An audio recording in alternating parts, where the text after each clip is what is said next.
Hello, this is the Stories Beside channel. I release videos every day for you. Subscribe and click the bell. Maria sat on this sand, admiring the enchanting skyline of the Baltic Sea, sitting just like that. Maria was dressed in short athletic, almost men's shorts, dirty yellow in color, and the most ordinary black t-shirt sat cross-legged, resting her elbows on her skinny knees. Cold sand stuck to the exposed areas of her skin. Absorbent cotton and the illuminating wind blew her disheveled hair straight into her face. Maria came to this place whenever she felt her strength was running low, always when she needed a reboot and mental calming. Today had been a difficult day. From early morning and practically until lunchtime, she ran through various interviews where she was turned around, immediately recognizing Maria's peculiar past, where she was poked and prodded by the fact that the girl had no experience at all. Poked as one pokes a small, worn kitten with its muzzle. As a rule, a kitten does not understand what it has done wrong, no matter how hard and with how much enthusiasm it is poked. That's how Maria didn't understand. How could she get experience if they don't take her anywhere without it? But no one gave her an answer to this unspoken question, and no one could give her an answer. And she had no older adult relatives who could support her, at least emotionally. That's why now she just sat there, trying to abstract herself from all the problems, deeply breathing in the fresh sea air, sitting and trying to take away the feeling of awkwardness and even fear that had haunted her all today. Maria was only 19 years old, and she had not yet managed to get any education other than schooling. Immediately after coming of age, Maria had to move, like all the others, her classmates, from the orphanage to the home where she had grown up and where she had been formed as a person. The good thing is that she had a place to move to. The state provided her with a tiny one-room apartment on the outskirts of her beloved and native Finland. The girl was sure that she was not fabulously lucky. I bring up many of her friends. I study together with her and have not yet had time to provide housing. Maria would like to go to some college to study, or even better, a university. But she had no illusions about studying on a budget, although she had a state benefit. In addition, the apartment was already precious, and for utilities had to pay for themselves and a lot. Even with subsidies and Mars, his maintenance was also expensive. No matter how it went, it turned out that first you need to look for a job that would allow you to provide for your existence, and then to study at a correspondence or evening. That was the story of Mars. Maria found him on the day of his birth and immediately realized it was fate. A poor, obviously abandoned cat met her not far from the grocery store. All shabby, thin and wary, leaning on every passerby, ready to run away at the slightest danger. But still hoping for human support, it was obvious. Despair, pain, and the mute question for what? It was quite clear that before the terrible tragedy, his life had been quite prosperous in the best of times. Now there was a huge scar on the poor thing's back that had not yet healed when that fluffy fur had been mauled by unpleasant sorcerers. And there was a look of fear in her eyes. Maria just couldn't pass by this unfortunate sufferer. With her last money, she paid for expensive veterinarian's appointments, and, unable to part with the cat, kept it. So the fate of the girl was determined. Now she had to look for a job as soon as possible. After all, it was necessary to provide not only herself, but also a living defenseless creature that she so unwisely, giving in to momentary pity, sheltered. Since then, several months have passed, and Maria has had time to work at various and even unusual jobs. But for some reason, she never managed to stay long with a job as a hotel cleaner. She was simply fired without explanation. She was removed from her position as a beauty salon administrator. The daughter of her friend's daughter, her boss, needed this job. The job of a sales consultant was also not given to the girl. She was immediately kicked out of the place, realizing that she was too shy and could not perform their direct duties, namely to bore the few visitors to the expensive boutique. Maria also managed to work as a cashier at a gas station, but from there she had to lead by herself. Two bailiffs turned out to be motorists and colleagues. And the night shift in general, the young graduate of the orphanage had real problems from work. Today could have been no different from the previous day. But a miracle happened. and Maria was hired for a new job. Sitting now on a deserted beach, she still remembered how nervous she was at today's interview, how stupidly her eyes ran, and how she didn't know where to put her clumsy hands. And it came out like this. Since the morning of the escape, half the town already desperate, Maria skillfully took to her last interview, not even hoping that luck would suddenly smile on her. She was going to try out for the position of a waitress in a small coastal cafe. The girl had no experience in this capacity, and barely seeing the menacing look of the elderly owner of the establishment, she wanted to leave without starting the interview. But the hoarse lord of the voice stopped her halfway. "Would you care to open your pretty mouth and explain to me why I should hire you? Considering you've never held your nose in your life, what did you expect when you came here?" The owner of the cafe asked sternly. He was a short, thin old man.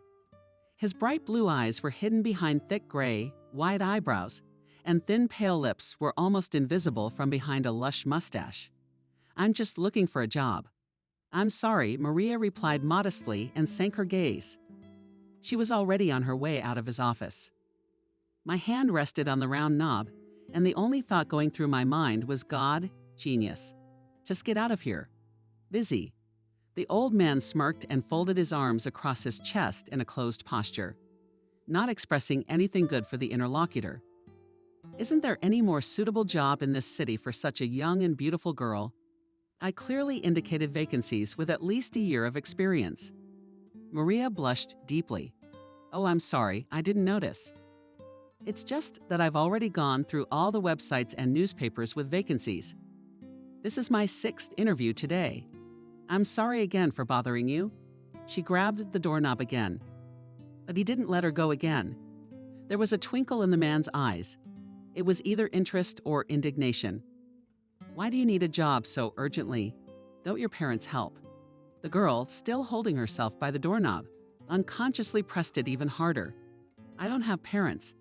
I grew up in an orphanage." She looked at him with some challenge, as if to say, "Well, now you know everything, you can finally send me away." The cafe owner frowned. "Is that so? Well, in that case," he rose from his table. "In that case, how's your learning curve, baby? In a week you can figure out this job wide-eyed." The girl glowed with happiness. "Yes, of course, I'll try my best." The sullen old man suddenly smiled warmly. "Well, that's good. My name is Nick. I'll see you tomorrow morning at 8 o'clock. I'll show you around, tell you all about it. The waitresses will help you with that too. You owe me your passport, medical, and employment records. Do you have it?" "Yes," nodded a completely happy Maria. "Of course I do." She gave the old man the most radiant smile she was capable of. And it was as if he had changed from the evil mutterer whose grandfather had no trace of him. Now a handsome gray-haired man with a smile and slightly tired eyes was sitting in front of her. "Well, Maria," calling her by her first name, he tentatively accepted the resume. "Nice to meet you. See you tomorrow, and don't be late. I don't like lazy people or boring people. Don't worry. I'm used to getting up very early," assured him the girl, and left the cafe with a happy drinking heart. And left alone with himself, Nick thoughtfully nodded to some of his thoughts or memories, picked up the telephone receiver, Dopatopic risky apparatus, standing on his immaculately neat desk and dialing a number, said to his invisible interlocutor, "This is orphanage number 27. I'd like to speak to someone from the administration." "About what? About one of your graduates?" "Yeah, okay, I'll hold." Sure." And Maria, having spent about 40 minutes on the embankment, returned to his home, having passed in order to save money 4 kilometers on foot, and burst into the apartment with a triumphant exclamation. "Mars, Mommy is already home." Fluffy, well-fed cat lazily pulled up gracefully, came out of the only room. Black gray neck glistened, and yellow eyes were still half closed. Seeing that the furry lounger had passed all day waiting for his mistress, he glanced at his mommy, gave a short poke in greeting and rubbed at her feet. "Hello, hello." She rubbed the cat on the head. "After all, now you cannot say that you were once skinny and plush. Look at this, a man in full bloom." Laughing, she lifted the cat into her arms. The one didn't even think of resisting and parted like Kissel in the arms of his savior. gratefully silent. "And I have a job," triumphantly told him Maria. Yes, I've been hired." She turned the cat to her face, taking him under her front paws. Mars immediately twisted out of her arms and skipped briskly towards the bowl. He squawked loudly, as if complaining that he hadn't been fed in at least a week. The girl smiled warmly. Yes, my good man. I need a job to feed you." She followed the cat into the kitchen and opened the refrigerator, pulling out a bag of power food for her pet and a small red-green apple for herself. One would have thought that the girl was on a diet, so she was restricting herself from dinner. But unfortunately, she had no money for more substantial food. Everything went to feed this sick, voracious creature. Maria didn't regret it one bit. So much for the trouble. Having finished the base of the apple and leaving only a couple of seeds from it, Maria began to prepare for tomorrow. She ran to the shower, twisted her short hair into simple rubber bands, and began to sort out her unpretentious closet, intending to look her best. She wanted to really shine. Late at night, Maria lay in bed and twisted from side to side without stopping. She couldn't fall asleep, and her mind was spinning with all sorts of frightening thoughts. What kind of team is there? What if I don't succeed? What if I'm cheated? And if to stir her consciousness, the questions did not stop and did not let her sleep. The first day of work, it's the most important one. She finally fell asleep, she thought. It wasn't until the morning. But contrary to Maria's worries, her first day at work went smoothly, even though she wasn't allowed to see visitors yet. But she had already gotten a full understanding of the workplace. Nick seemed like a real bitch to her now. He was muttering to himself every now and then. He noticed even the smallest flaws in the work of his subordinates. And when Maria was already sure that she would not see this job as her ears, the owner of the cafe praised her. He said that she did a great job, and very soon will be able to start a real job with official enrollment in the staff. Maria was not told this rata because Nick promised a decent salary and hinted at possible tips, which she could dispose of at her discretion. The amount that the owner of the establishment named, she had never held in her hands before, and that was for a month. In the other jobs, Maria received at most half of the sum quoted. But not everything was as good as it might seem at first glance. The collective, in which Maria was destined to work, turned out to be not exactly pleasant. Of course, some of these people were quite nice and kind, and some, to put it mildly, they were very peculiar personalities. Adriana, for example. The manager of the cafe was a low-slung, stocky, tightly bunched, middle-aged woman. Her face was pleasant, well-groomed, her manner polite. But all this was only at first glance. If you talked to her closer, it and the new girl Adriana pulled Maria's hand, and she almost dropped the tray shaking in her hands. "Are you deaf?" "No," Maria answered quietly. "Why?" she also asks. "Look at you. Doesn't anything embarrass you?" Puzzled, the girl looked at her hands at her clothes. Then she shifted her gaze to the half-empty hall at this time of day. Most of the tables were vacant, and bored girls and waiters were either flirting with the bartender on duty or scattered in corners in the back room, immersed in their smartphones. "Please tell me straight," Maria finally pleaded. "What am I supposed to notice?" Adriana rolled her eyes due to her small stature.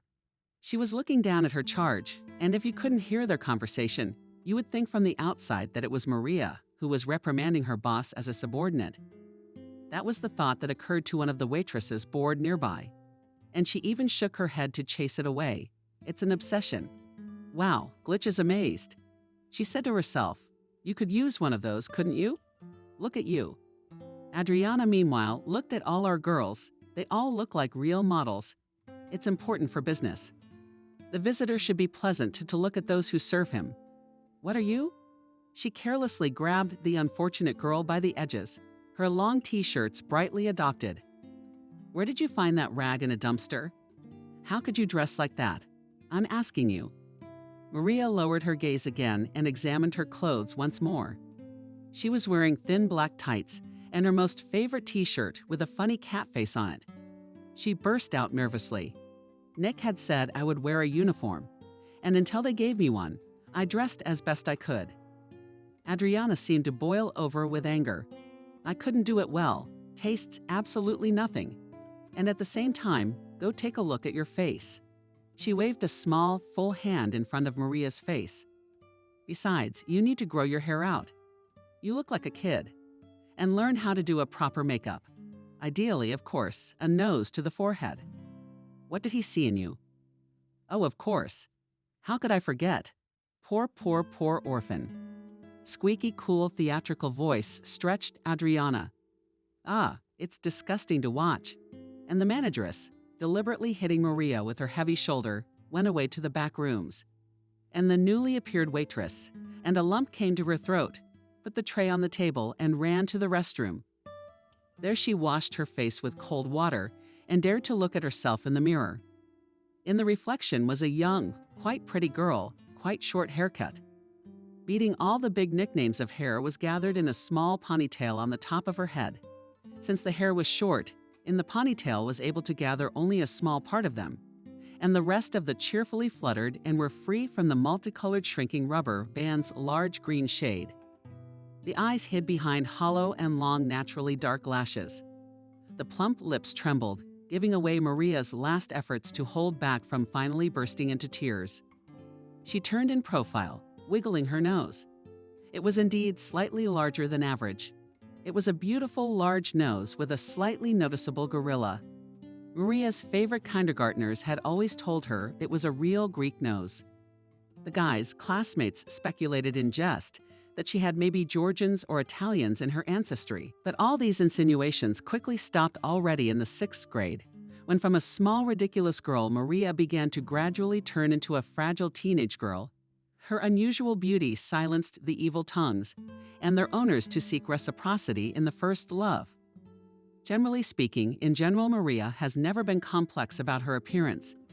But today, after all the harsh words Adriana had said, she wasn't sure that she was really beautiful. Well, or at least just pretty. And that t-shirt god, what was she thinking? Maria shook her head and chased the horrible thoughts away, and resolutely walked out of the restroom into the narrow hallway. She immediately bumped into another waitress. Oh, Maria, I'm sorry. Thank God, it was the most ordinary, simple, and without any special pretensions girl. From the looks of it, she was a little older than Maria herself, and there was nothing in her appearance to catch the eye. Just an ordinary, rather nice girl. Nothing. And you, I'm sorry, let me remind you what your name is. Maria tried to smile across the morgue at the blush in your eyes, Emily. The girl smiled amiably. It's not a big deal. Don't take offense at Dasha. She is not like that. And most importantly, do not be afraid of her. She's just a little mean. She has a complex because of her height. I'm not an easy fate, you know. Yes, Maria nodded. Thank you. I understand. You should. Emily perked up. You know, maybe we could go for a walk after work, and I'll call Molly. She's a waitress too, and she's smart, remember. If you get the job, we'll work the same shift, the 3 of us. She tilted her head to the side and squinted her sly eyes. Sure, I'm all for it. Maria looked at her new friend gratefully. Listen, can you show me everything here and explain it to me properly? I don't know who to turn to. Nick seems to be in a bad mood. Emily laughed today, never in a bad mood. Of course he is. Come on. She took Maria under her arm and dragged her into the large kitchen. There Maria was introduced by the cook to the various technical staff and finally to one of the bartenders who had come here for a snack. After the shooting, each of the employees here was supposed to have a hot lunch. And if like this, Alec tried to be close friends with the kitchen, one could not worry about his food at all. Maria noted to herself that not everyone here was happy about the addition to the team, but there were no more like that horrible Adriana. Maria breathed a sigh of relief. It was better that she was not noticed at all than to be noticed and biased. Otherwise, apart from this incident, the day had been quite fruitful. At the end of the shift, 3 young girls were walking along one of the city embankments. They stopped at a small stall with ice cream and bought some for themselves. Maria, citing the fact that she does not like sweets at all, did not buy herself a dessert. In fact, she simply did not have money for it, and she was ashamed to admit that she was starving. They sat down together on a bench with a beautiful view of the water and began to talk animatedly. "Well, tell me about yourself. Where are you from, and what are your hobbies? Why did you decide to work with us?" Emily licked her ice cream with one eye, looking at her new colleague. "Oh, I don't know what to tell you. I am the most ordinary," Maria answered reluctantly. "Born and raised here." "Why did you take the job?" "Wherever they took me, that's where I got a job." She smiled a little. "I always wanted to be a marketer. Advertising, the service industry, has always been interesting. So I wanted to learn how the business worked from the inside." Molly, sitting on the very edge of the bench, lazily raised her voice. "Then why didn't you go to school? Why didn't you go to school?" Molly was older than the other girls. Tall, slender brunette. Dark eyes looking at the world distrustfully, and at her friends looking down on her. Maria squirmed involuntarily. She was embarrassed. Turned away from her new friends. "There is no possibility," she muttered. "That's why I need money to work at once." "But the opportunity is always philosophical," said one, taking out of the pocket of his coat a pack of cigarettes and a lighter. When smoking with Riva, eyes sighed. "There would be a desire and brains," she grinned. "With brains you can even enter on a budget get any kind of scholarship." "Yes, but I have to pay the rent. And I have a gluttonous cat." "In general, it's all hard," with sadness in her voice, said Maria. Emily came back into the conversation. Almost partitions in the play with their ice cream. "But still, what kind of a good soul is our chief? No offense, Maria, but you're not doing a very good job. I mean, work-wise. And Nick took pity on you for being so inept." "He's so hard on the others, though." Emily giggled. "But please don't take offense again." Molly commented strangely and looked at poor Maria with a sidelong glance.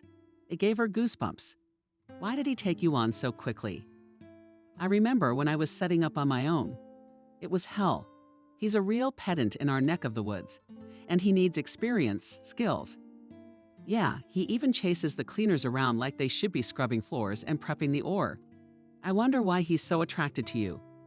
Not to enlighten us in confidence, she turned to Maria and perhaps accidentally, or perhaps deliberately, released a cigarette smoke right in her face. "Non-smoker." Maria immediately coughed and waved her hand, chasing away the nastiness from the morgue. I don't know." She shrugged off the cough. "Maybe she saw potential in me." "Don't be ridiculous." Molly glared angrily at the girl. "You live with your parents. Why do you pay the rent?" Maria answered, trying to make her voice sound more confident. "No, I live alone. I have no parents and no one. I'm on my own." "Oh," Molly stretched out. "That makes sense then. Poor orphans." Maria was taken aback.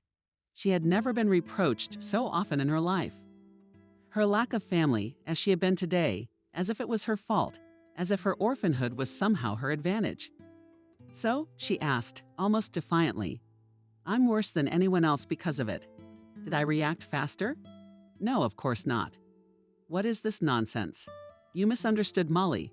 She threw a judgmental look at her friend.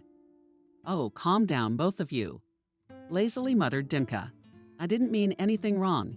It just explains such an unbelievable zeal for you, dearie. He's one of yours, too." "What kind of ours are they?" Maria asked. She was already seriously angry, and in such a state she was ready to fight to the last drop of blood, defending her good name. Of course, she immediately realized what Molly was getting at, but she wanted her to be embarrassed and explain her words. "From the orphanage." "Not the least bit embarrassed," Molly shrugged. "That's why he took you in right away. You told him you were an orphan." "I did?" Maria marveled. Emily seemed surprised, too. "How did you know that?" "From the camel." Smirked contentedly at the deal. "I know a lot of things. You just have to pay attention." She tossed her cigarette butt into the trash can and pulled on a 6, rose to her feet. "Well, come on, I've got to go." That day Maria was very surprised to learn that her boss had grown up in an orphanage. It had always seemed to her that children without parents were unlikely to succeed in life. It seemed that those like herself were not capable of anything more than a simple average life. One day, one of the tutors said something to them all that stuck in Maria's memory for years and years to come. He said, "Don't get hit and go to jail. and your life is already a success. Remember, it will be much harder for you not to give in to temptation than for everyone else. Then Maria thought with fear that her life was probably doomed in advance. She stopped dreaming, lost her youthful hope for a beautiful, bright future, and her only goal remained this very night to sleep. Maria didn't even hope for a more favorable life, not until she met Nick in person. He was quite successful. Although the girl did not know how exactly her boss lived, whether he had a family, children, what does he do besides his main activity? But she was sure, this is what success looks like.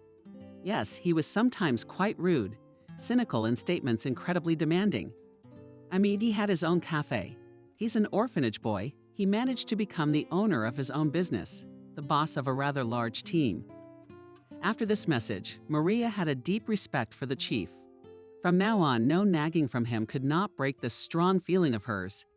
He became her ideal model, a living proof of the fact that even an orphanage orphan can achieve something worthwhile in life thanks to him, because of the mere fact of his existence.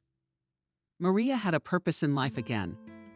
I have a dream that someday I'll have my own place. Yes, I will. Maria thought to herself.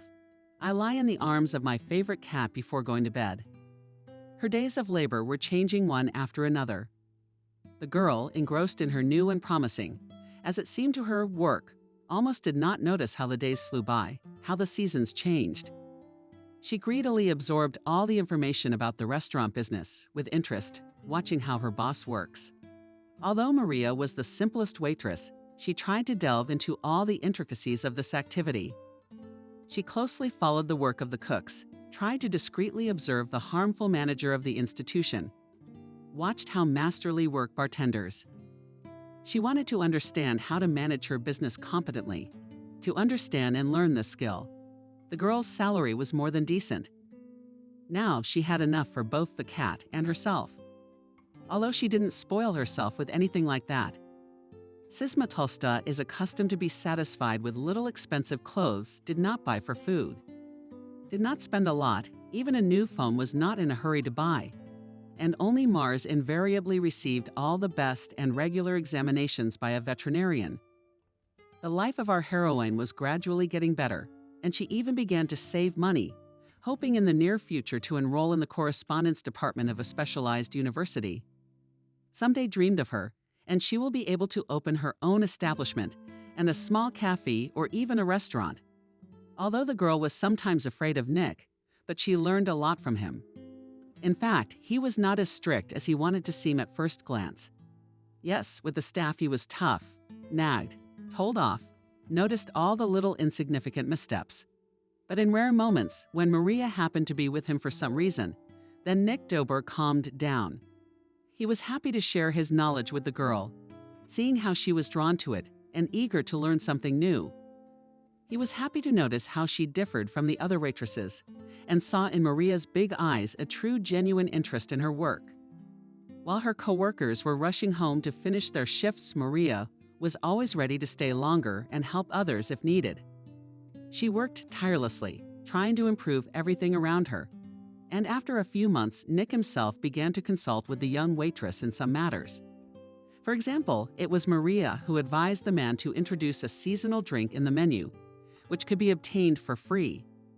After the 5th visit to the cafe, the girl herself took the initiative to advertise the place on the internet. She created a page of the cafe in social networks. Not to mention that every day, passing by a small field, Maria brought a bunch of fresh flowers to work and beautifully decorated the central window. Noticing that the customers were attracted by the unusual interior, she persuaded the owner to buy some small things at the town flea market and arranged and hung them in the hall herself. Then they sewed new curtains. Then there was no end to the various innovations organized with Maria's light hand. At first, I just grumbled squeamishly, more for show.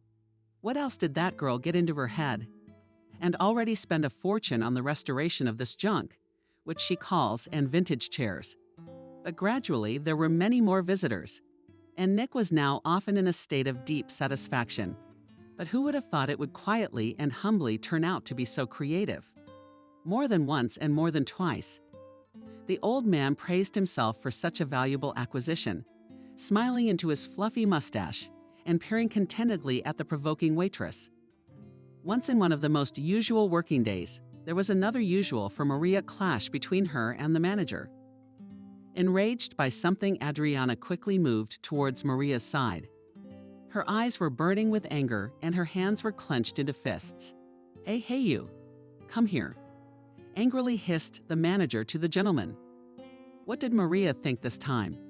She was already so used to the way Adriana behaved that not one of that pile of hurtful words that the manager functioned with didn't touch her in the slightest anymore.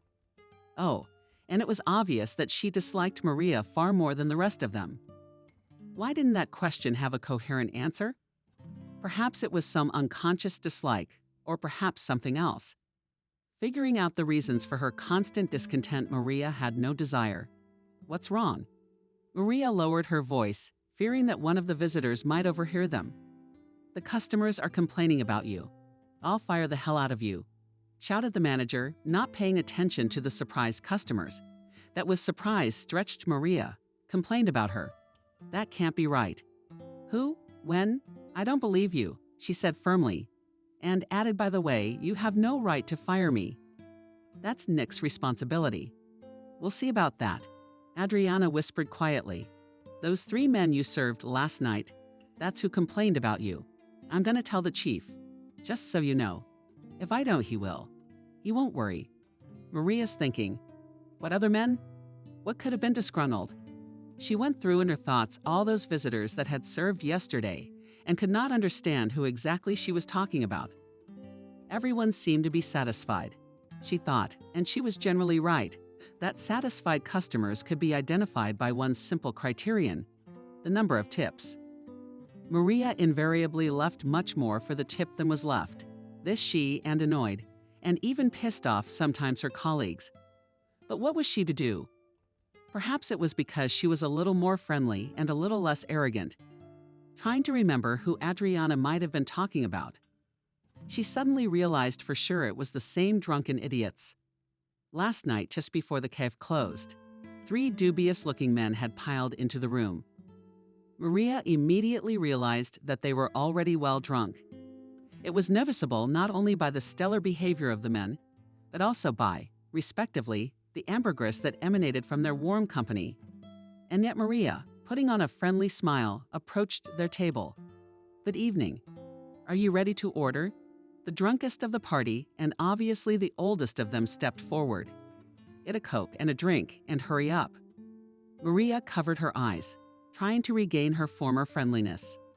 "What exactly can I get you?" She reached over to the menu on the table to open the page that listed the alcohol available. "Pick something specific, and I'll get it to you in a jiffy." But the man poked at random at the menu and got married, if you will. Maria smiled dazzlingly and was about to move to the coffee bar, and suddenly received a very sensitive slap from one of the customers just below her back. In addition, he once again shouted after her at a run, and loudly and completely horse-like barked. Maria, dumbfounded by such insolence, remained silent and hurried away from the table to a safe distance. She flashed with indignation, went to the bar and said to James Berman, "What kind of assholes are these? I hate them." The guy, not at all distracted from making cocktails, and stretched in response. Yeah, it happens." And Maria continued to resent him. "And we don't have male waiters. What am I supposed to do? I don't want to serve them." She looked hopefully at her colleague. "Maybe you served them." "Oh no, baby," James said. "I'm not that kind of guy. You'll have to do it on your own." Maria frowned and took a deep breath. She took the order for the unpleasant men, and trying not to show her anger, went back to the table. For the next hour, the tipsy customers drank again and again, and it seemed that there was no end to it. They were making noise and behaving in a completely inappropriate manner. The girl even managed to regret that the institution works until the last customer. It had been her idea, but all things must come to an end. When the drunks asked for the bill, Maria was overjoyed. Well, go away, she thought to herself with relief. Leaving, one of the drunken men called the waitress again. "Hey, honey, come with us for a walk. But don't say no. I don't like to be refused." He smiled predatorily and approached Maria almost closely. poor thing was immediately infected by the thermonuclear smell of alcohol from his open mouth. She instinctively almost vomited. "No, thank you. I need to go home. Not without me, bitch." He grabbed Maria's arm roughly. "Let's go," I said. Maria stared helplessly. Unfortunately, there was no help from anyone. James was cleaning glasses with a serious face. All the other girls had long since gone home, screaming for help. Maybe a kitchen worker from the street would stand up for her. But he's not here right now either. And Maria, not knowing what to do, blurted out the first thing that came into her head. "Oh, yes, of course. All I have to do now is close the shift." She overpowered as best she could both the nastiness and the feeling of nausea smile at her abuser and twisted out of his flexible clutches. Now, just a moment, freed, she took a couple wide steps back and quickly headed for the back room. The man shouted after her, "We're waiting for you outside." Disgusted, she laughed. He left the place with his buddies. Maria was finally able to breathe. She huddled in the furthest corner of the back room, leaving James to close up the place and do all the evening formalities. And only an hour later, having made sure with the help of the surveillance camera that the horizon was clear, left her hiding place and hurried home. "Hello. Over." Adriana waved her hand in front of the face of the negligent waitress. "What are you thinking about? Are you ashamed of yourself? I repeat, you are being complained about. You're closer to being fired than ever." Maria, waking up from her long thought, politely replied, "You're talking about those drunks. What didn't they like? They certainly left happy. What are you talking about? This afternoon, they came back disappointed." "Adriana." The voice sounded viciously aggressive. The waitress asked in surprise today. "Who does that?" This is the first time I've heard of such a thing, to come back with a complaint only the next day. Today, Adriana teased his charge in the nastiest voice possible. It was today that they came to file a complaint. They said our waitress cheated them. What do you say to that? Maria looked up and firmly looked the manager straight in the eye. For the first time in a while, she was ready to fight back against Adriana. "Look, you're on to me now. I have served these people with dignity far better than they deserved. All my own. I performed my duties to the highest standard. But do you really think you have the right to demand that I go with them to the middle of nowhere? That's absurd. My only deception was that I came back from their persistent solicitation of a certain nature. You seriously think that's grounds for dismissal?" Maria's eyes through real lightning. Adriana puffed angrily. "Why did you agree then? Why did you promise? It's irresponsible." Shouted, she suddenly squeaked to the left, as if Maria herself had been deceived in the best expectations. "I was just defending myself that way." He grabbed my arm. I didn't know what else to say or who to turn to for help. Maria thought to herself, "Where were you at that time?" Adriana was embarrassed and looked away.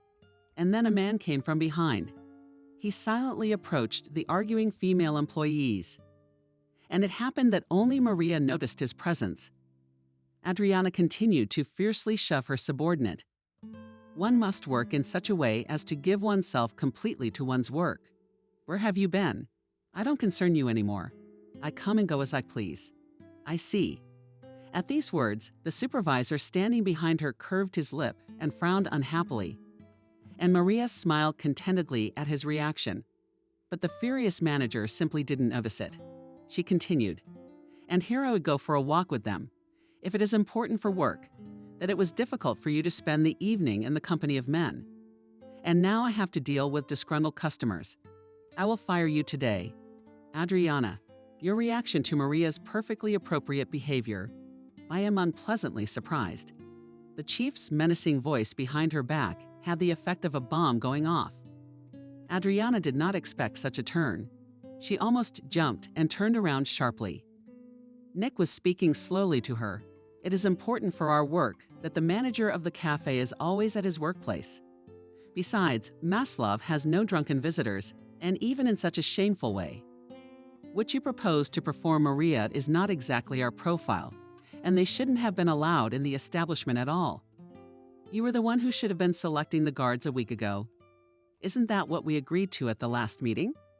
But I can see Maria did just fine without you. I'm thinking more and more often, The chief paused deliberately. Adriana pulled her head into her shoulders and stood as if at bat, waiting for him to continue. More and more often I think that she would have been much better. And the manager finished the chief and looked meaningfully into her eyes. The astonished Adriana opened her mouth and darted her eyes in surprise. Unable to respond to such a tirade, but a few seconds later she just burst into tears. Of course, Maria, you always protect your own. She's the unfortunate one here. She put her fingers to the corner of her eyes, imitating a child's crying. Keep pitying that little chicken. As for me, I'm leaving this rotten hole immediately. She threw the folder with the new menu she was holding and rashly rushed out. Nick frowned in his usual manner and then looked at Maria, who stood, frozen in shock, and grinned. Events seemed to be moving much more quickly than I had anticipated. Oh well, as they say, it's all for the best. The chief left Maria completely bewildered, wondering what would happen next, and retired to his office. Here he sank heavily into his chair, stroking his mustache thoughtfully. He had been thinking for a long time that Adriana should have been fired. In the first place, he suspected that the yard manager was howling for change from the till. And secondly, that horrible temper of hers and the way she behaved with her subordinates. How many good employees had already left who worked with her? Really? Adriana worked at the cafe for years, and at first he was very satisfied with her. The old man thought deeply. Nick could seem any way he wanted: cynical, picky, overly pedantic. But he had never been cruel or unfair to his employees, and his sullen style, his aloofness. In him nurtured one terrible incident that happened in the distant past. In one absolutely not beautiful day, a young and promising businessman lost his entire family in a car accident. The plans to spend a quiet weekend with his wife and 2 children at the country house failed miserably. When Nick received a call from one of his business partners informing him of a sudden change in his business schedule, he had to cancel the trip, and he assured his wife that he would come the next day by train. And they let them not deny themselves the pleasure of warming themselves in the spring sun in close proximity to the bay. So the family went by car without him. Toward lunchtime, he received a call from the emergency services that there had been a terrible accident on the bridge. None of his family survived. His wife and 8-year-old son died on the spot, and his 16-year-old daughter was rushed to the hospital the next day. That's how he lost all his loved ones in an instant. Failure has haunted him ever since. A once thriving business languished without the attention of its owner, and an entire chain of successful restaurants was run over by fast food giants. And now, at the end of his life, he was just a miserable old man, still unmarried, childless, and disillusioned. All he has left is the small waterfront cafe he was the first to open, a 3-room apartment in the center of Finland, and a long-abandoned house on the shore of the Gulf of Finland. He had already given up hope that he could be happy again. But then, at the very end of last summer, this young shy girl came to him for a job. She reminded him so much of his dead daughter. Nick turned on his computer, opened the video surveillance screens, zoomed in on the central hall, and looked at her closely again. This girl is so fragile and so strong. She too has had her share of suffering in this life, just like him, who himself had lost his parents as a very young child. His father died in the early days of the war, and his mother died of cholera in evacuation. Now it seemed to him that his fate and that of this young girl were somehow connected. Why had she caught his fancy? Maybe it was just senility behind the brackets. But sometimes it seemed to him that this Sorokin had the soul of his dead daughter's smile. His Marinka was smiling the same way. God, he seemed to be going crazy. He stared at the images on the screen again. Maria was taking orders from another customer and chatting cheerfully with them. He smiled involuntarily, looking how haughty she was. At first, the couple relaxedly discussing their choices with her. It's always like that with Maria. It's like she brings out their best qualities in people. It seems that he has finally made this important decision for himself. Nick turned off the computer, stood up and headed downstairs with a firm step. Maria finally had the day off today. She decided to spend it the way she had long ago planned to spend the whole day in bed, cuddling Mars. and now she was lazily lying in a pile of colorful pillows, stroking her big cat, occasionally falling into a shallow, pleasant sleep. She was snapped out of this marvelous pastime by a sudden phone call. It was the chief himself. What could have happened? She quickly answered, frantically jinxed again. "Hello, Maria. Good afternoon." No distractions. Pan's calm, slightly husky voice always had a calming effect on her. "No, why?" replied the girl, assuming an upright position. "Is something wrong?" No. What do you mean?" "Yes. Can you come to work right away?" "Next week, I'll make up for your lost day off." "Oh, well, yeah, sure," Maria said. "I'll be right there, Nick." She started packing before she even finished the call. 40 minutes later, Maria rushed to the cafe, confused in her own thoughts. Does he really want to fire me? With apprehension, she thought. I don't think so. He promised to make up for the day off. She walked inside, nodding her head to her coworkers. Passing Emily stopped the girl on the approach to the office of the boss. "Why are you here?" the waitress asked, surprised. "You have the day off today." "I don't know myself. Nick called me, said it was urgent. I don't know what to think. Why are you like this? Is something wrong with you?" Concerned, I asked Maria. "So you don't know yet?" Emily raised her eyebrows. Adriana was fired. That's what. Can you imagine? We're all on pins and needles today, just in shock. She's conspiratorial, lowered her voice. The girls are whispering, saying there's a terrible change coming. Seems our old man's out of his mind and wants to fire everyone. I think he's closing down his business. Or something like that, I don't know exactly, but there's definitely something going on. She grinned nervously. Well, we don't know that for sure. I'm afraid he's called you in to fire you too. The law says you have to give them 2 weeks' notice. Too bad we just became friends, she said in a high-pitched voice. All right, well, good luck. I'm off. In the meantime, she fluttered down like a frightened bird. Maria panicked. His knees shook, and his mouth instantly went dry. Having failed to regain at least a semblance of calm, she timidly knocked and entered the chief's office. "Nick, hello again." "Hello, Maria." He said it a little too sweetly. Surely now he will say that he is sorry, but he has to fire me. Maria's mind raced. She tried to restrain herself, but all the emotions were reflected on her sensual face. "You don't look so good today, do you? I must have pulled you out for nothing." "My bad," Nick said. He made her even more upset. "Here's what I wanted to do." He sighed. "Maria, tell me, do you like working?" Maria felt as if the ground had gone from under her feet. She turned even more pale and visibly nervous and replied, "Yes, very much. It's my best job. I am interested in the food service industry and me. I am just happy to work for you." The cafe owner smiled. "That's a good thing. But I guess you wouldn't want to work all your life as a waitress, right? There are other opportunities in life." Maria didn't know what to say to that.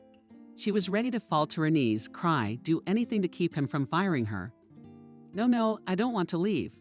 Please, I'll work as long as I have to. Don't fire me." The girl blurted out in her heart and cried.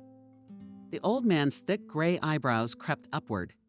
"Maria, what are you saying?" "I didn't mean to." "What made you think that?" He rose from his seat. "All right, it doesn't matter. But don't cry, don't cry."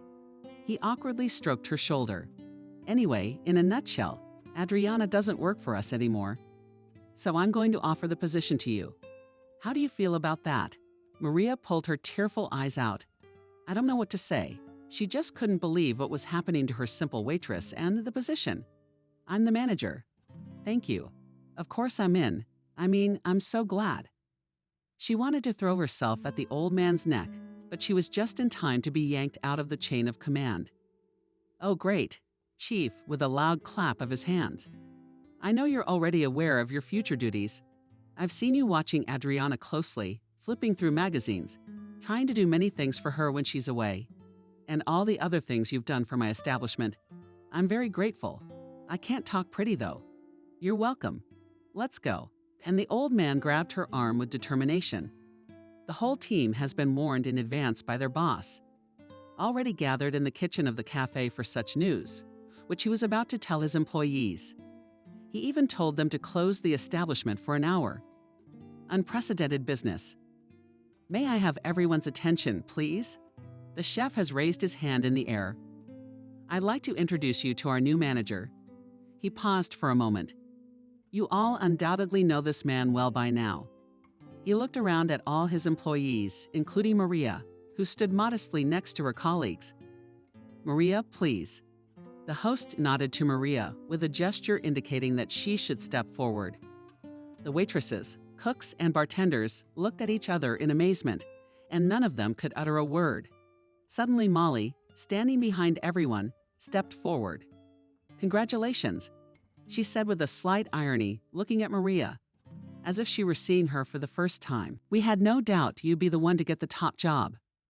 Well, it's an interesting choice, especially considering that you've been working here for less than a week. Nick gave his ward a stern look. Molly, you're not happy with my decision. Yes and no. Nick, not the least bit embarrassed, she replied and looked fearlessly into the eyes of her boss. I hope you won't regret your choice. Then Emily gave her high-pitched voice. Maria, what a good girl you are. Congratulations. She smiled radiantly at her new boss, but in her voice you could hear unconcealed envy. And Maria smiled indignantly. Now her employees were already congratulating her. She answered them mechanically, but she did not feel any joy. She understood perfectly well now that she would have to replace Adriana, who had been fired. It would not get any easier. I think they all hate me now, she thought wistfully. And so the new position came out, adding Maria and new problems. Even those who used to be on good or neutral terms with her started treating her completely differently. She was definitely envied. There were murmurs behind her back. She was discussed behind her eyes. But no one said anything in the open. And what could they say? Maria had earned her position in a completely honest and correct way. And they had nothing to reproach her with. Now she had more work, but her salary became even higher, and she could afford something she had never dreamed of before.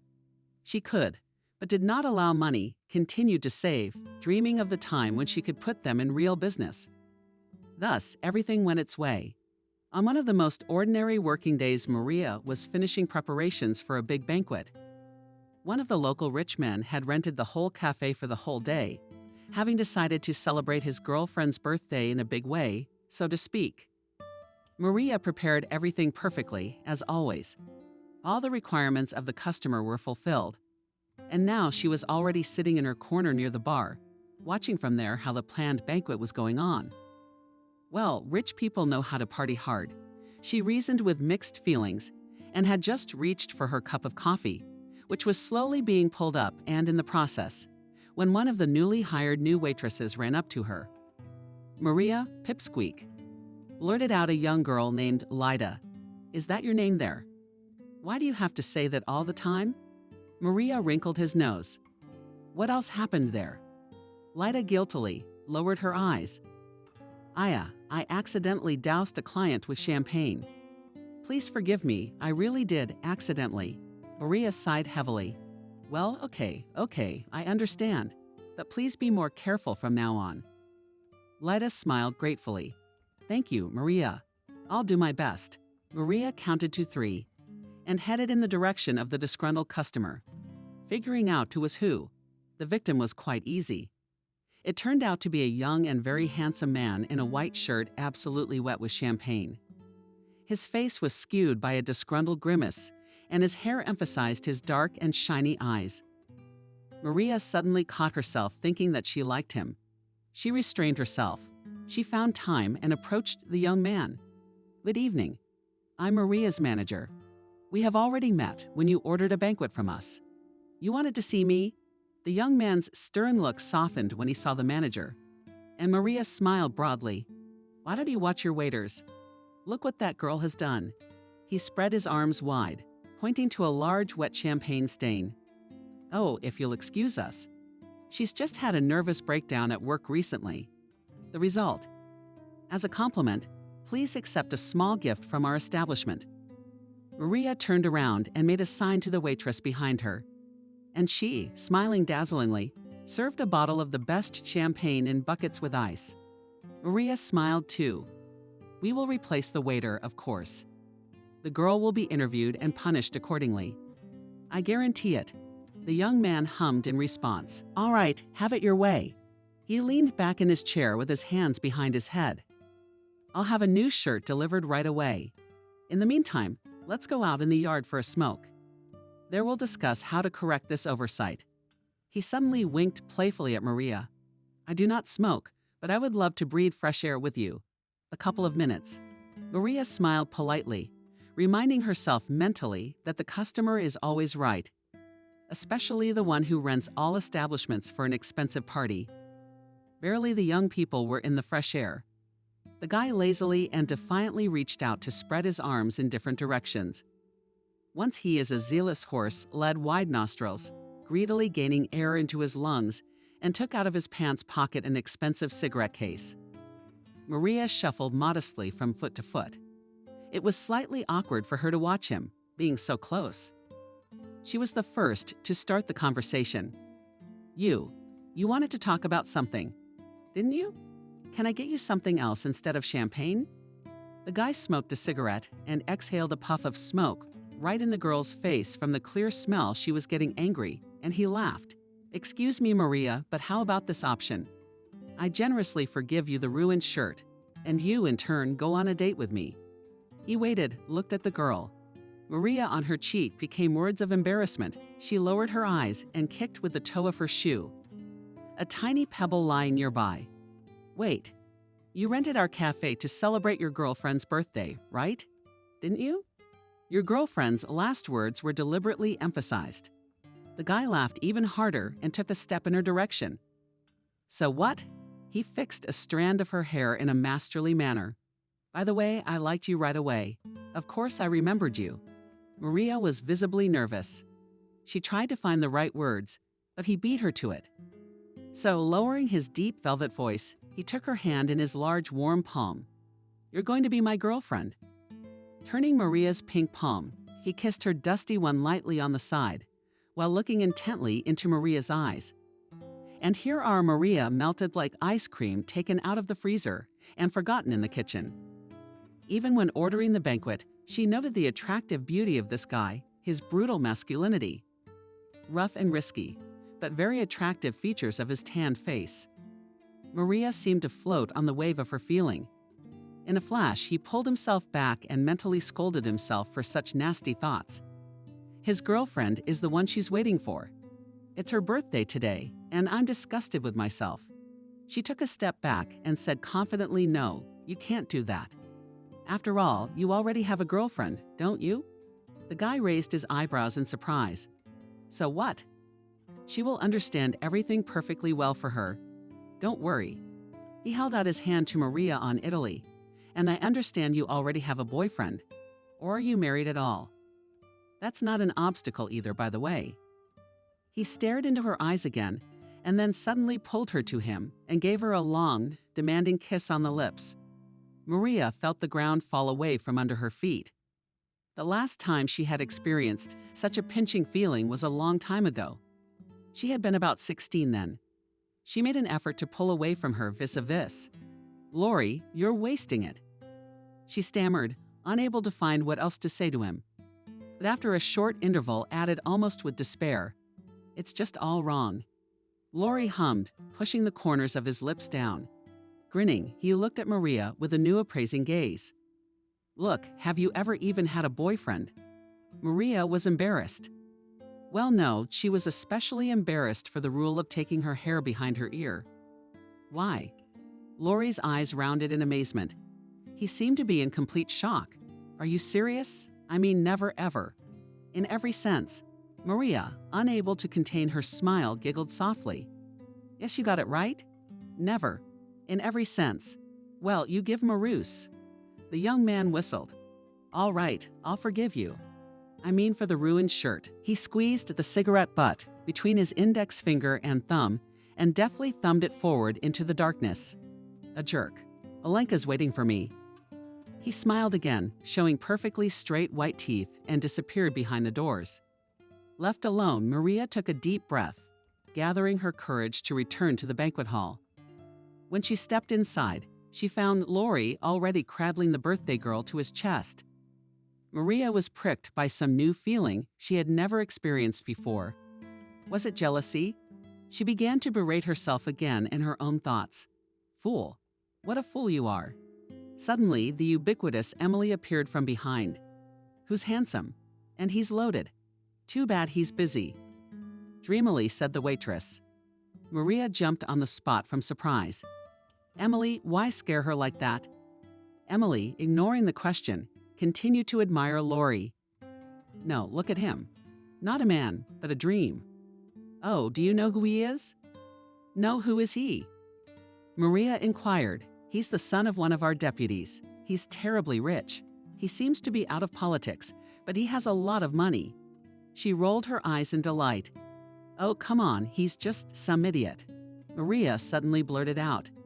Intrigued by her friend's new look, she, without waiting for her to ask a logical question, told her what had just happened in the courtyard. And I whistled in annoyance. You're so full of it. You've gone off the deep end, haven't you? I should have said yes. No way. Maria said yes. She turned around and headed towards the kitchen. Emily from behind the family followed her, making her endless judgments. Since the day of that ill-fated banquet, several days passed, and Maria finally had a chance to take that extra day off, which the chief had offered her the day he pulled her off the couch by appointing her manager. That time Maria decided not to lie around, to do a lot of things that had been piling up for a long time. Maria, hi. How was your weekend? On the first day of the week, she was immediately greeted by Nick. Hello, I'm fine, thank you. Went to the news store. What did they open? I just bought my cat a new house. She's got a big smile on her face, spreading her arms wide. It's huge, and it cost more than my apartment. The girl laughed resoundingly. Nick laughed back of those cats. I have a kitty at home too. Butterscotch is so cool. It's horrible. And what is the name of your cat, Barsick? Maria smiled. I found him a few years ago at the store, all sick and beggarly. It hurts to remember.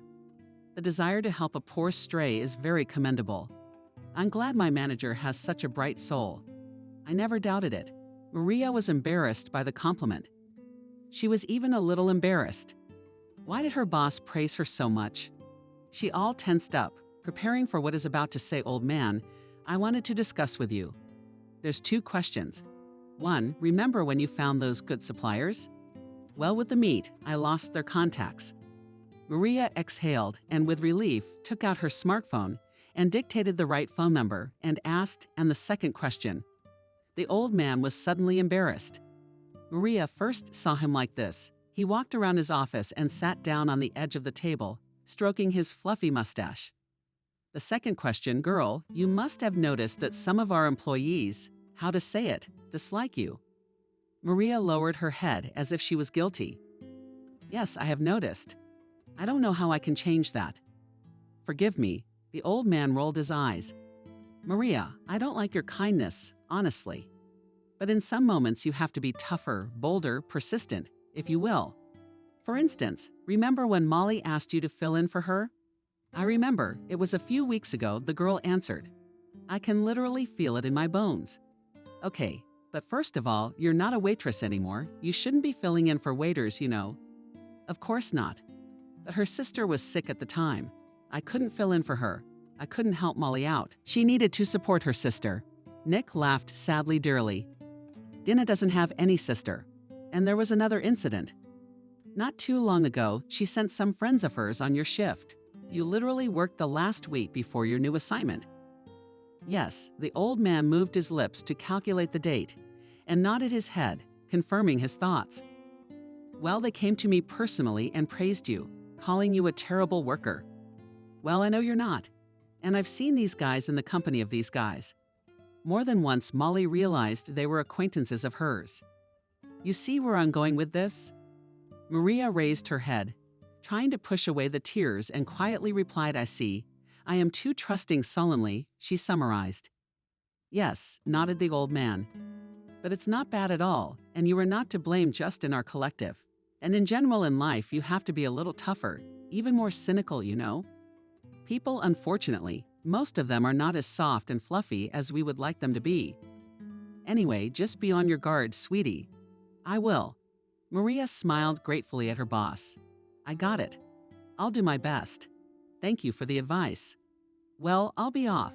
I have a lot of work to do, of course. Go on. The old man sat down at his desk again, pulling out some papers from his drawers. Maria went out into the hall and almost crashed into the elite. A young waitress ran with all her legs.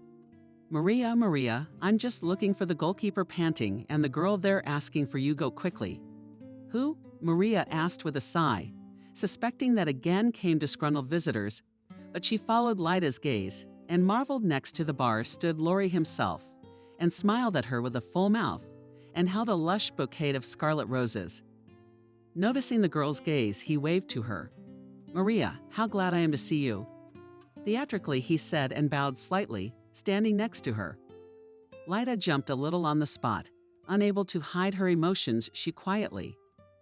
Maria, how lucky are you? How do I envy you? I'm at work for everyone. Maria suddenly barked at her Maria and the impressionable Lida.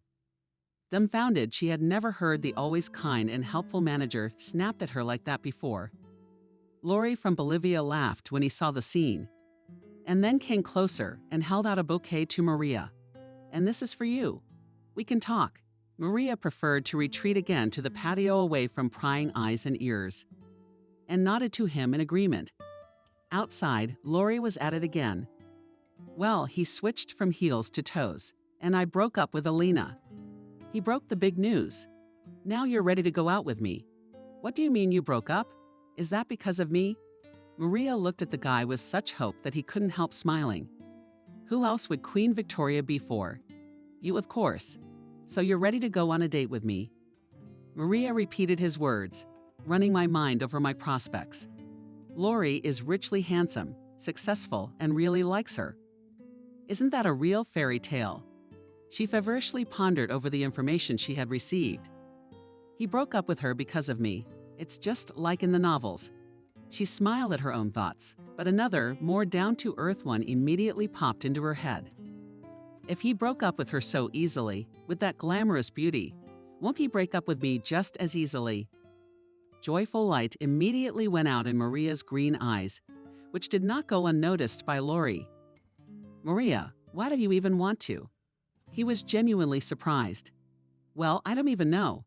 It was so sudden and quick, she answered, and in her mind recalled the recent dialogue with her boss, always be on guard. She remembered Nick's words that the guy laughed, showing off his dazzling teeth quickly. How did you want it to be? When is it okay to ask you out on a date? After a year of dating? Oh, stop it already. It's just a meeting. A walk. Call it what you want. If you don't like it, just walk away.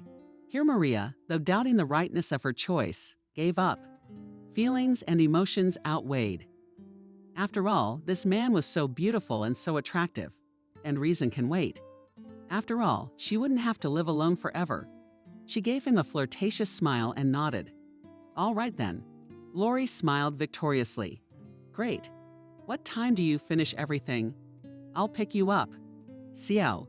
He gave her a casual peck on the cheek, waved, and left. She didn't have time to dress up properly, so she quickly ordered from the marketplace the first dress that caught her eye, and in an hour the courier brought a couple of sizes to choose from. Arriving by 7 o'clock, Laurie whistled and raised one eyebrow when he saw her in the outfit. Look, you look shocked, shocked.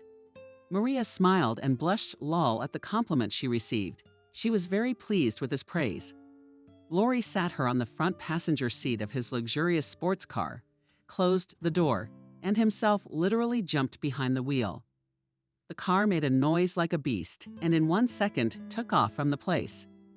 Maria literally squeezed into the back of the seat.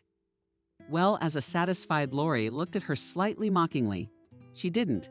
No, it's fine, Maria assured him. But all she could think about at that moment was how they could avoid an accident at such a breakneck speed. Laurie hummed contentedly and gave the car a little more gas. How did they get to the restaurant?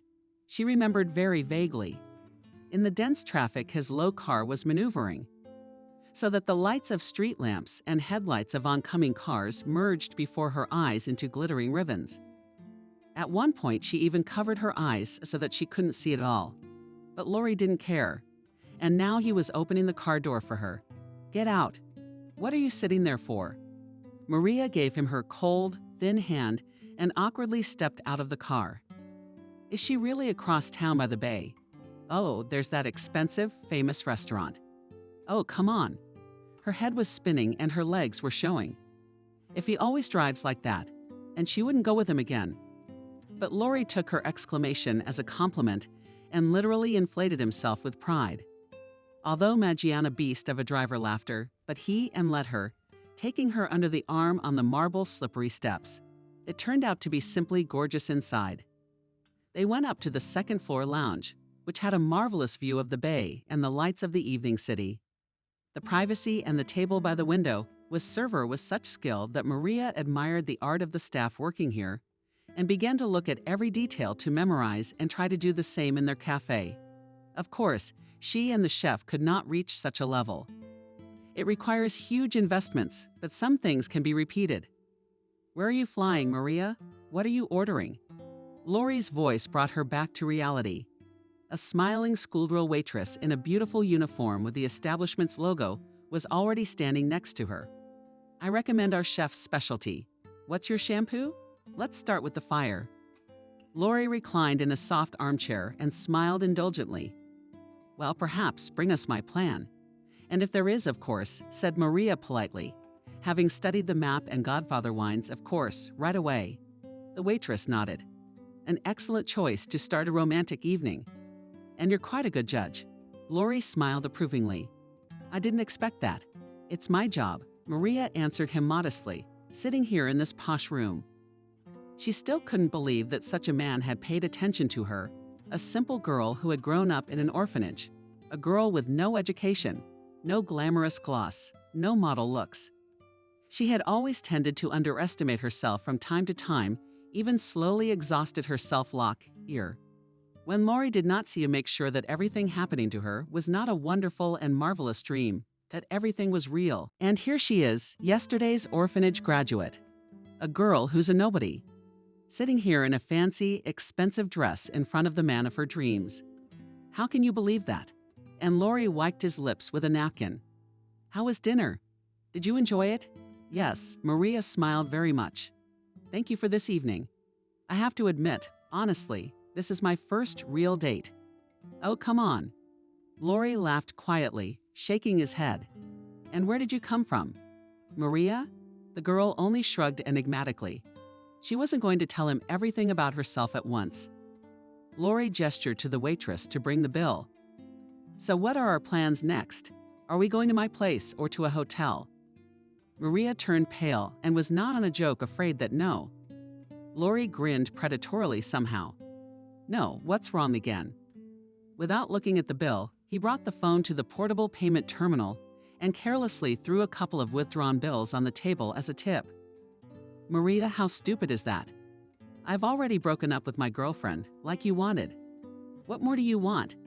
Maria got up from the table after him. I don't want anything. I won't sleep with a man until I'm married. It's my principle, if you will. And I won't cheat on him. She took a small black loaf in her hands and already headed for the exit from the restaurant. But Lori caught up with her in 2 jumps and pulled her sharply to him.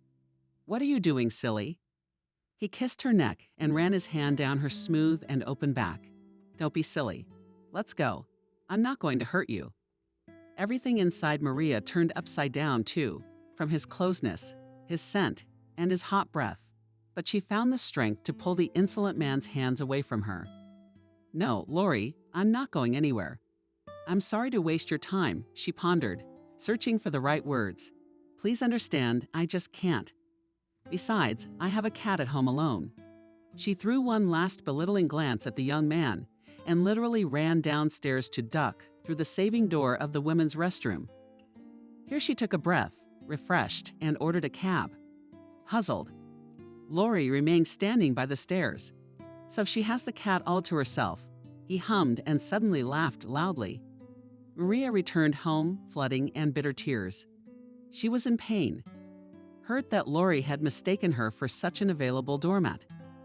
She threw off her annoying, stiff shoes and was in her bed in a flash, burying her face in her pillow. All morning she'd been tearing up all morning, choking on resentment, not giving her time to recover. She grabbed herself by the hair. What's wrong with me? She really didn't understand why Lori was acting this way at the master's cries muffled by the pillow. A concerned Mars came over, pulled in next to her, and snuggled his muzzle against her cheek and fell silent. You're the only one who loves me. Maria, wiping away her tears, the girl said. She fell asleep in a luxurious dress in the arms of her favorite cat. The next day, intrigued and friends, time and again asked Maria how her date went. Natalia waved off their annoying queries. She had not the slightest desire to discuss Lori, especially since he never showed up again. And he hadn't even called back to see how she'd gotten home. It wasn't love. I summarized the results of the failed date. Maria, and forbade herself to even think about this rich bastard. In recent days, Maria spent more and more time with the chief. He paid a lot of attention to the training of his new manager. They also drank coffee together, tasting new dishes to decide whether to introduce them to the menu or not. Just chatting, discussing their favorites, strategizing about advertising and other working points. Today, Maria was coloring in Nick's colors about her next idea. Suddenly, there was an insistent knock on the office door, and without waiting for an answer, Emily unceremoniously stuck her pretty face in the open door. Maria stretched out the waitress, trying to observe business etiquette. It's like that in there. You won't believe it. She couldn't stand it. She habitually switched to the first name. What? What happened? The manager got up from her seat. What happened again? I'm worried. There's your boyfriend again. She giggled happily and said that yes, go and see for yourself. From impatience, she has already completely leaked into the office of the chief and pulled Maria. The girls and I are shocked. You do not even think to not be a fool and better agree. Considered all the way up the stairs as a waitress who understands nothing Maria. Jan, stop please. She begged at last. What should I agree with? Oh, now you'll see for yourself. Delightedly giggled Emily and literally pushed her into the hall. Seeing what was happening there, Maria involuntarily shrieked quietly in the middle of the room. Lori stood there in a light-colored suit without embarrassing the numerous customers. Next to him was a huge basket filled with an unimaginable variety of flowers. Behind, along one of the walls, was a small orchestra. Seeing Maria, Lori waved his hand and the musicians played an enchanting melody, and he went up to her and got down on one knee. In his outstretched hand was a red velvet box. Maria, my dear, I thought about what you said. You are absolutely right that someone like you cannot be taken lightly, so I've made a decision. In one fell swoop, he opened the box and inside glittered a ring with an impressive stone. Will you marry me? Sneakily, he asked. Maria froze like an ancient statue, or an enchanted princess from a fairy tale, on whom an evil sorceress has cast her terrible spell. Almost all of the available staff had already piled around, and even some of the visitors from the kitchen were interestedly peeking in, the technicians and cooks. All of them were hungry for more than just bread and spectacle. The people froze, just like Maria herself, waiting for her answer. Maya, I don't know. I'll wait now, please. She suddenly blurted out and rashly rushed back up the stairs. Nick, in desperation, screamed Maria, burst into the familiar office. Nick, you're the only one. Can you help me now? What the hell happened? My God, my God. The owner was alarmed and got out from behind the desk. What is it? He put a trembling arm around the girl's shoulders and gazed into her face. What's the matter with you? He brought the ring. Maria said in a trembling voice. Who is this rich bastard? Yes, he proposed to me. Now he's still waiting there. Please, I beg you, tell me, what should I do? I have no one else. And Maria burst into tears, burying her face in the old man's shoulder. Come on, my little girl. I'm touched. The chief stroked her head with his rough palm and coaxed her. You did right to come for advice, didn't you? I've lived my life. I've seen a lot. I can see right through people like that Lori of yours. He lifted her face by the chin. You shouldn't agree, he said firmly and frowned his bones and eyebrows. Otherwise, you might regret it bitterly later. changed beyond recognition. He spoke with such trepidation in his voice, with such evidently audible and sadness, as if he were instructing his own child. Now go and take your fate in your hands and think hard about your decision. Don't chop off your shoulder, he told her lastly. Maria felt dizzy and her eyes darkened. For a second, it seemed to her that two different beings were sitting on either side of her shoulders, each whispering advice to her. One of them was saying, "Of course, go for it, you fool. Such a chance falls once in a lifetime to let you go, and you'll never meet such a man again." And the other soberly said, "Do not jump into the maelstrom with his head. If he really loves you, he will understand everything and wait until you are ready." And here she stands again, in front of him, already visibly nervous. What did she present? He laughed, trying to hide his disappointment after her flight. "So what do you say to me? Darling, I love you and I want you to be my wife. What else do I have to do to get you to say yes?" I said it quietly. I think she saw with her eyes. The hall, frozen in anticipation. Then she looked into Lori's eyes. In them she saw what she wanted to see: boundless love, expectation, hope. "Of course I agree," said someone suddenly, as if from beside her, as if in her place. And she herself had not yet had time to realize anything, as all around shouted yea. Bitter, and a small orchestra played some bravura music. The hall simply exploded with applause. Visitors and employees smiled and congratulated the lovers. And already she has a huge ring on her finger. Lori hugs her by the shoulders, kisses her on the lips in front of everyone, and only crashed into memory unpleasant dissonance. A maliciously unpleasant stare, a day apart from that first kiss that happened on the patio. That public kiss and the shocking engagement that followed was only the third in her life. The very first. It had happened as a teenager in Maria's native orphanage. Mike, her young lover, was a peer and classmate of the girls. When did they realize they liked each other? They were both 16 years old. Teenagers were shy for a long time. But one day burning interest and sincere feelings outweighed, and hiding somewhere in the background, the guys kissed for the first time, and then their relationship failed to fully develop. Mike left the orphanage a couple weeks after that kiss. Unlike Maria, the guy had parents, but at some point they were deprived of parental rights. And it was in that period of time when lonely and vulnerable Maria found, as it seemed to her, her man in this world. Mike was taken from the orphanage by some distant relatives, having formalized the guardianship more. Maria had never heard anything about her lover, so Lori was not her first love in the classic sense of the term. But he managed somehow to find a sensitive string in her soul kissing him, as far as she was able to analyze it, already being alone with herself. It couldn't compare to that kiss from her distant youth, but it was more confident and mature. He was a real man, the kind of man she would be like a stone wall behind. At least that's how it seemed to her. And then, in the cafe, after that unforgettable scene with the proposal and the ring, Lori suddenly pulled out some papers. "Look," he said proudly, "I knew you'd say yes. So I took the liberty and already prepared the documents for our marriage. All you have to do is to sign. The rest is up to me." He lowered his voice. "You see, I've used my connections, and we won't have to wait. We can get married tomorrow."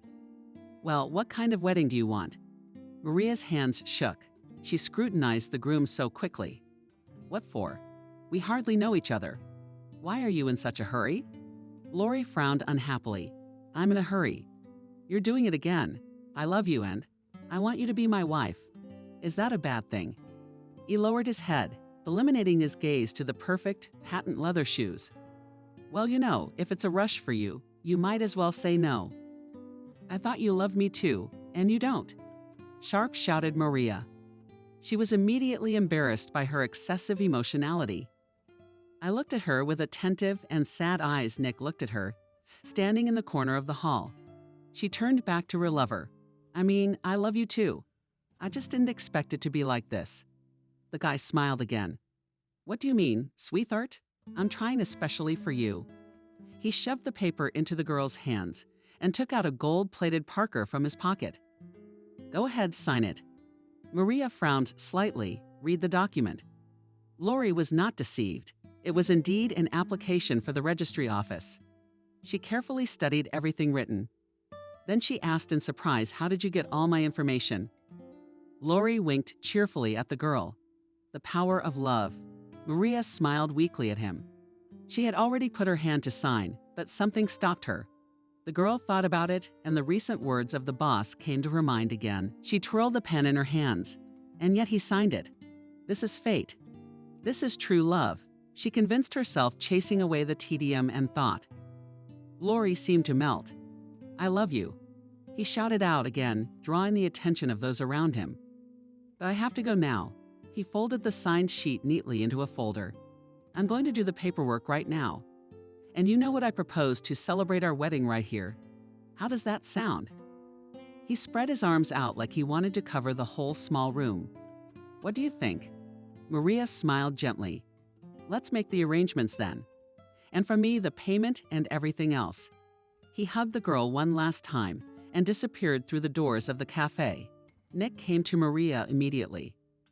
He had a look of concern on his face. "Maria, what did you just sign?" "Anxious?" asked the old man. "It's an application to the registry office. Very soon we will get married." Trying to make her voice proud, the girl replied. Nick frowned even more, and his eyebrows, judging by the expression on his face, it would seem that something terrible had happened.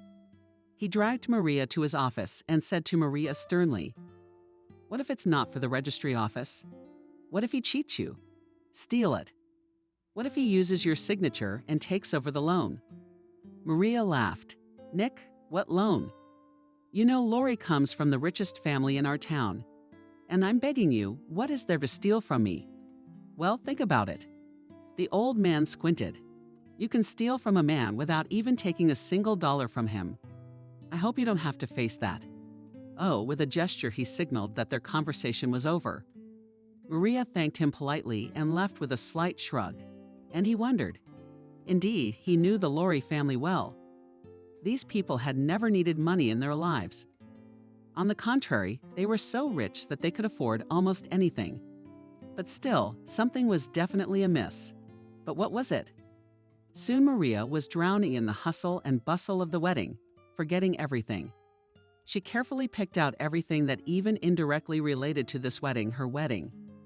She couldn't quite believe how lucky she was to have Lori, and she had been picky about the flowers. She sat for hours studying the festive menu and even the color of the napkins. Maria agonized for several long and tedious hours. She wanted everything to be beautiful, unforgettable, perfect. Although the guest list was quite modest, it was mostly Lori's friends. Maria didn't have anyone to invite. The main guest of the girl was her boss, Nick. Obviously, he was not delighted with this wedding, but of course he did not refuse the invitation. Maria endlessly respected and even loved this hot old man. After all, it was he who gave the girl everything she had now. After all, it was thanks to him that Maria met her future husband. A few days before the wedding, another unpleasant circumstance came to light. The parents of the groom will not be able to come to the wedding because he is away abroad and they have some urgent business there. Maria, of course, was upset by the news, but did not let it show. Besides, Lori promised her a family feast after the honeymoon. "Trust me, baby, you won't lose much by not seeing my old people at the registry office." On the big day itself, Maria expected another surprise Lori arranged so that the registry office and the registrar is solid. Solemn Lady came to them herself, and the whole wedding took place within the walls of the cafe. It turns out that this service is called off-site registration. Maria quickly looked on the internet. Really exists such a thing. As for her herself, she prepared everything just fine. The hall was decorated with white and lilac flowers. The main color of the holiday she chose lavender. Having decorated everything in delicate bed colors, Lori's friends turned out to be expectedly peculiar. All as one were incredibly glamorous and rich and powerful people. They peered at the cafe meticulously, but apparently out of politeness, without saying a single word, but their gazes were definitely filled with dislike and arrogance. Maria tried not to pay attention to such trifles. Nothing on this day could spoil her joy and happiness. Even the disgruntled looks of the groom's guests, waitresses, and banquet attendants were divided into two camps. Some were happy for Maria, cheering her up and complimenting her gorgeous white dress and great hairstyle. Others never managed to hide either their dislike or their obvious envy. From Maria's side, as bridesmaids acted Emily and Lita on the ruffled condi dresses. And when the newlyweds exchanged rings, even the most disgruntled could not hide their joyful smiles. And Nick himself did not hold back a single tear. He saw how happy Maria was, saw with what awe and with what love her newfound husband treated her. I must have been wrong. The cafe owner thought to himself. Love catches up with people sometimes in the most unexpected places. And isn't my Maria the most beautiful girl in this world? Right after the newlyweds' dance, a tall and statuesque girl approached them. She looked to be about 30. She was dressed in a gorgeous black silk dress. Her lustrous hair was beautifully scattered down her back. "Lori, can I talk to you for a moment?" "Why?" With a smirk, asked the guy without releasing his young spouse from his embrace. "Put it this way, I have nothing to hide from my wife." And he laughed merrily, looking Maria in the eyes. Maria was embarrassed. "Well, if it's something important." "No," said Lori. The girl who approached them pressed her lips together with a long and attentive look, looked into his eyes, and then said, "Okay, I will tell Lori. Please, think properly about your married life." She chose her words carefully, and Maria realized that there was nothing this pretty girl could say directly. You know, living people are not toys that can be used and thrown away for uselessness. She finished mysteriously, shook her head, and walked away. Maria was wary, but Lori laughed merrily. "She's just jealous, chasing after me, and you and I have to go to the hotel." He looked at her with a look that was bashful and modest. "What about the guests?" almost pitifully asked Maria. "What about the guests?" objected the man. "They are having fun without us, and they are waiting for us." He whispered something in her ear, and Maria giggled shamefully, lowering her eyes into the bright sun. And Maria wanted to jump up immediately. After all, the first thought that came to her mind was about work, and that she had overslept. But immediately she remembered yesterday's wedding.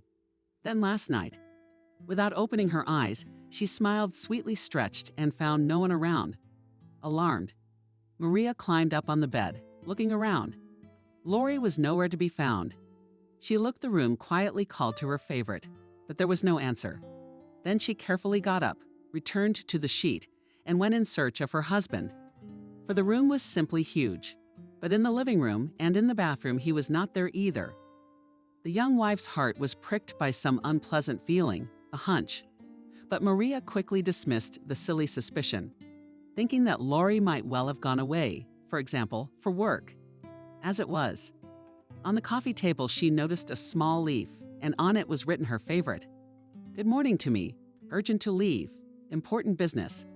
I'll meet you later at lunchtime at your cafe. Love kisses all your." You know, she read the note and smiled at the memory, and blushed again. At the cafe, her appearance created quite a sensation. Everyone congratulated her again. The girls giggled and asked questions, and Molly was the only one who asked coldly, "Why isn't she in the Maldives yet?" Maria answered her with a contemptuous smile and promised herself to fire the bitch at the first opportunity. Then she checked her current affairs, drank coffee, and couldn't find anything else to do. Today, she was being replaced by Emily, whom she had been grooming for the position of her deputy for a long time. After all, life as a married woman involves all sorts of unexpected twists and turns. Maria smiled again at her thoughts. Yes, she was definitely ready for any twists and turns. And this joyful feeling gave her new hope. Toward lunchtime, Maria began to worry. Lori still hadn't written anything. She was too shy to write or call, in case she distracted him from important matters. Several hours passed, and when the sun began to sink, Maria began to panic. Lori still hadn't shown up. Maybe something had happened to him. Nervous, she tried to call her husband, but he didn't answer the incoming call. The young wife's hands were shaking with fear for her spouse, and in her thoughts various horrors began to loom. Then the front door of the cafe opened abruptly. Lori appeared in the doorway, surrounded by a group of his friends. Maria was happy. "Jesus, where have you been?" "You're all right." She rushed toward him, but stopped abruptly halfway. Standing next to him on his right hand was the very girl he had dated before Maria. It was her birthday that the company of rich men had celebrated at this cafe. It was at her birthday party that Maria had met Lori. She froze in place, trying to figure out what it all meant. The rarefied company didn't seem the least bit complex. Quickly seated at a vacant table, it looked like all of them, including Lori, were already tipsy. The former Lori asked Maria with a chuckle, "Well, young ear, would you like to offer your husband's guests a table?" and laughed loudly, tipping her head back. Lori laughed with her. Maria was shocked. Again, all eyes were on her. But now a burning sense of shame flooded the purple color, her face. But she overpowered herself and came closer. "Darling, what is the meaning of all this?" She tried to take his hand, but he yanked it away and smirked. "It means that you, Marusha, are an idiot." He said those cruel words as loudly as possible. The people around them fell silent for a moment, listening to the conversation between the newly married couple. "Which means I've got a bet on you," he shouted again. "Lori, stop it. What are you saying?" Maria replied in tears. "Let's get out of here. Let's talk in private." "No, let everyone know what a knave fool you are." And the guy volleyed in a glass of whiskey and went to the center of the hall. "Listen up, everybody," he yelled, smirking. "And I bet a tidy sum that I could put this one down. Didn't touch it in bed." In a drunken frenzy, he broadcast to the crowd. "Have you ever seen a nun like her? You'd be hard-pressed to find one. I lied to her about breaking up with my girlfriend, and she wouldn't let it go. I took her to puppies, expensive restaurants. I had to cheat anyway. I forged documents and everything so that the stupid orphan would think that I really married her. Of course, that wedding was a farce of a fake. There's no way I'm marrying someone like you. A practical joke. What did you imagine?" He gave Maria a scornful look. "I'm not going to get married at all. I just had to win that bet. That's all. And now you've served us like a restaurant's doormat. Because you are a doormat now. Imagination sucks. Come on," he insisted, coming almost right up to me. "Come on. Or have you forgotten how you did it last night?" Smiled, looking unhappy straight in the eyes, and she was already shaking all over and tears appeared in the corners of her eyes. She opened her mouth to answer, as suddenly there was some kind of a clap, and all the visitors in a panic began to scatter. Where to? Leaving their belongings lying unattended. In the center of the hall was suddenly Nick himself, and he had a hunting okut in his hands. Lori's company, momentarily oblivious to the fun, poured out of the room in the front rows, abandoning their leader, subordinates hiding in corners. In a few minutes, only Lori and Maria remained in the center of the room. After the first shot in the air, he hissed, turning to Lori immediately and apologized to the girl. He pointed the barrel of the gun directly at him and apologized. "And yes, you will marry her," firmly said the old man. Lori laughed loudly, throwing his head up, but there was fear in his eyes, although the guy did his best not to show it. Maria slowly approached the old man, reading in his ear, he's not worth it." The chief did not answer her anything, only impatiently drove his shoulder in fear of her hand, and did not lower the gun. "Where are you? Are you out of your mind? Fuck you, you marasmus." He spat under Nick's feet. "I'm not marrying your chicken and fuck off. I'm all the way out of your nut house."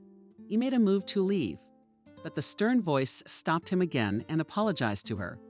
"And fuck you," shouted back the frightened Lori. "Shoot, you weakling, shoot, and then my parents will do this to you." But Lori didn't get a chance to speak. Another shot rang out. Nick was aiming at the floor next to the bastard's legs, but accidentally hit one of his limbs. The downed young man howled in pain. Maria howled in terror. The cafe workers ran out of their hiding places. Nick slowly approached the guy lying on the floor. "You apologize and marry her," he repeated stiffly. He looked around at his staff and tossed carelessly, "Call an ambulance for this scumbag." The old man spat at Lori and disappeared through the door of his office, leaving everyone completely bewildered. Maria rushed after him. Nick, Maria ran into the office, falling to her knees in front of the old man. Thank you. Thank you for standing up for me. But what happens now? What's gonna happen? You'll go to jail, won't you? In tears, she screamed. The old man lifted the girl up, sitting her down on a table nearby. Come on. Don't cry, he said, stroking her head. Against this advice, Maria burst into tears with renewed vigor. She felt humiliated, destroyed, trampled into dust, wide patent shoes, scum, rich. Besides, she was also guilty. She had framed the only person who had treated her sympathetically, who had accepted her and given her a ticket to a normal life. Finally, Maria looked up at the old man with her eyes swollen with tears. Forgive me. Quietly, she stretched out. Forgive you. You need to get away immediately. You know he has very powerful parents. You must leave immediately, she said firmly. Calm down, it's not your fault, calmly replied the old man. And nothing terrible will happen to me, I assure you. He lifted himself up, leaving Maria sitting on the table, poured her a glass of water from the bolero he had in his office, and continued talking to Maria. I know his parents really well. These people are quite decent. Believe me, if they found out what happened, they would take your side. But if I do go to jail, well, that's my fate. I don't regret what I did, the old man concluded. They're in tears. Maria thought for a moment. She slowly drank the water and said firmly, I think I know what we should do. 3 weeks had passed since the horrifying incident, and still nothing was known about Loria. Thinking over everything that had happened, Maria caught herself an angry and even dangerous thought. She realized that she wished Lori were dead. Realizing this, she became seriously afraid for herself. To wish a man dead, how did I get to this point? She thought with horror, unable to banish these demonic thoughts from her head. Time passed, but so far no cure. Contrary to popular saying, but in this short time, once naive good Maria became a completely different person. What had happened had made her older and wiser. Sometimes it seemed to her that she was like a phoenix bird, burned to the ground, and rose again from the ashes. One day she finally decided to act, gave notice that she would be late in the morning, and went to the police station. The officer on duty greeted her blankly. He was sitting at a small desk with his head bent over some papers. Please have a seat. I am a junior sergeant of the Internal Service, Michael. What's your question? He raised his head, and Maria cried out in amazement. Mike, is it really you? And the young sergeant, as it turned out, had forgotten how to breathe. With widened eyes, he stared in amazement at his visitor. Maria, I can't believe my eyes. How beautiful you have become. Maria smiled weakly, involuntarily embarrassed, and averted her gaze before her sat her Mike. Her first and probably only true love. The last time they had seen each other was many years ago, the day when he was still a teenager leaving the walls of the orphanage. Since that day, she had often thought of him very often. You're an investigator now. Yes, such a young guy smiled broadly. Well, almost. I'm still an assistant. I'm a fast learner. My superiors praise me. They say I'm gonna do great. He took a breath and stopped talking. What about you? I'm a fool to be crucified. Something happened to you, didn't it? Come on, tell me. By the end of her mournful tale, he was shouting in a rage that didn't hide his anger. I'll kill that asshole. Maria waved her head. No. Calm down, please. He's not worth it. Eventually, after consulting with senior colleagues, they prepared a statement accusing him of fraud and rape. Maria. Michael gently touched her arm. I realize you're having a hard time right now, but maybe we can go out with you somewhere. But Maria pulled her hand, and tears came to her eyes again. No, I can't yet. I'm sorry. Lori limped out of the cab. Maria had called him a couple of hours ago and asked for an urgent meeting, without giving the exact reasons. The guy was at first taken aback by such impudence, but after thinking about it, he decided to meet. He immediately called his friends, inviting them to go together to mock this bearded beard. He cheered them up, but most of the warm company of majors did not want to get involved in the story again. In the end, only 2 people wanted to go with Lori, his girlfriend Helen and a buddy named Jacob. Helen helped the guy out of the car, holding him by the elbow. His leg was still in a cast.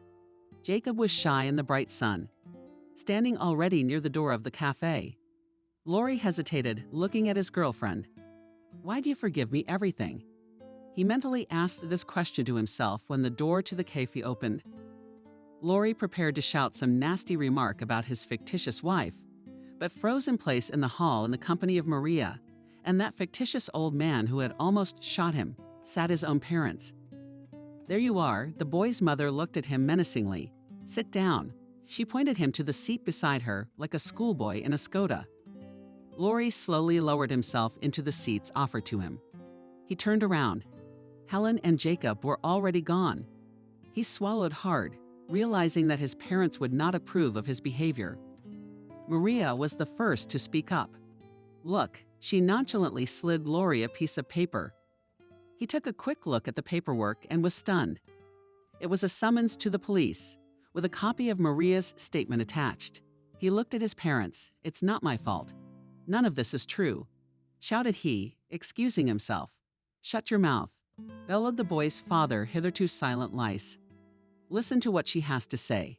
Maria firmly pronounced, "If you don't fulfill what I demand, I won't take back my application. You'll go to jail for fraud and rape." She paused for a long moment. "I hope you're aware of how rapists are treated in prison. Parents are not going to help you, as you already realize." The girl looked at the elderly couple. They nodded synchronously. Maria continued, "But you have one more option. I can take back my application, but only on condition that you marry me. I'm expecting a child from you." She looked at everyone present and summarized the choice for you. Lori was sullenly silent. The news that he would soon be a father did not add to his enthusiasm. Finally, he looked up. "Ah, so you're all in cahoots." "I see. Then I'll sue you." He put his foot forward. "Do you think attempted murder with a firearm carries the same sentence?" He looked menacingly at Molchanov Nick, but he did not answer him with anything but a contemptuous look. Maria rose from the table and threw Lori carelessly. "Don't think."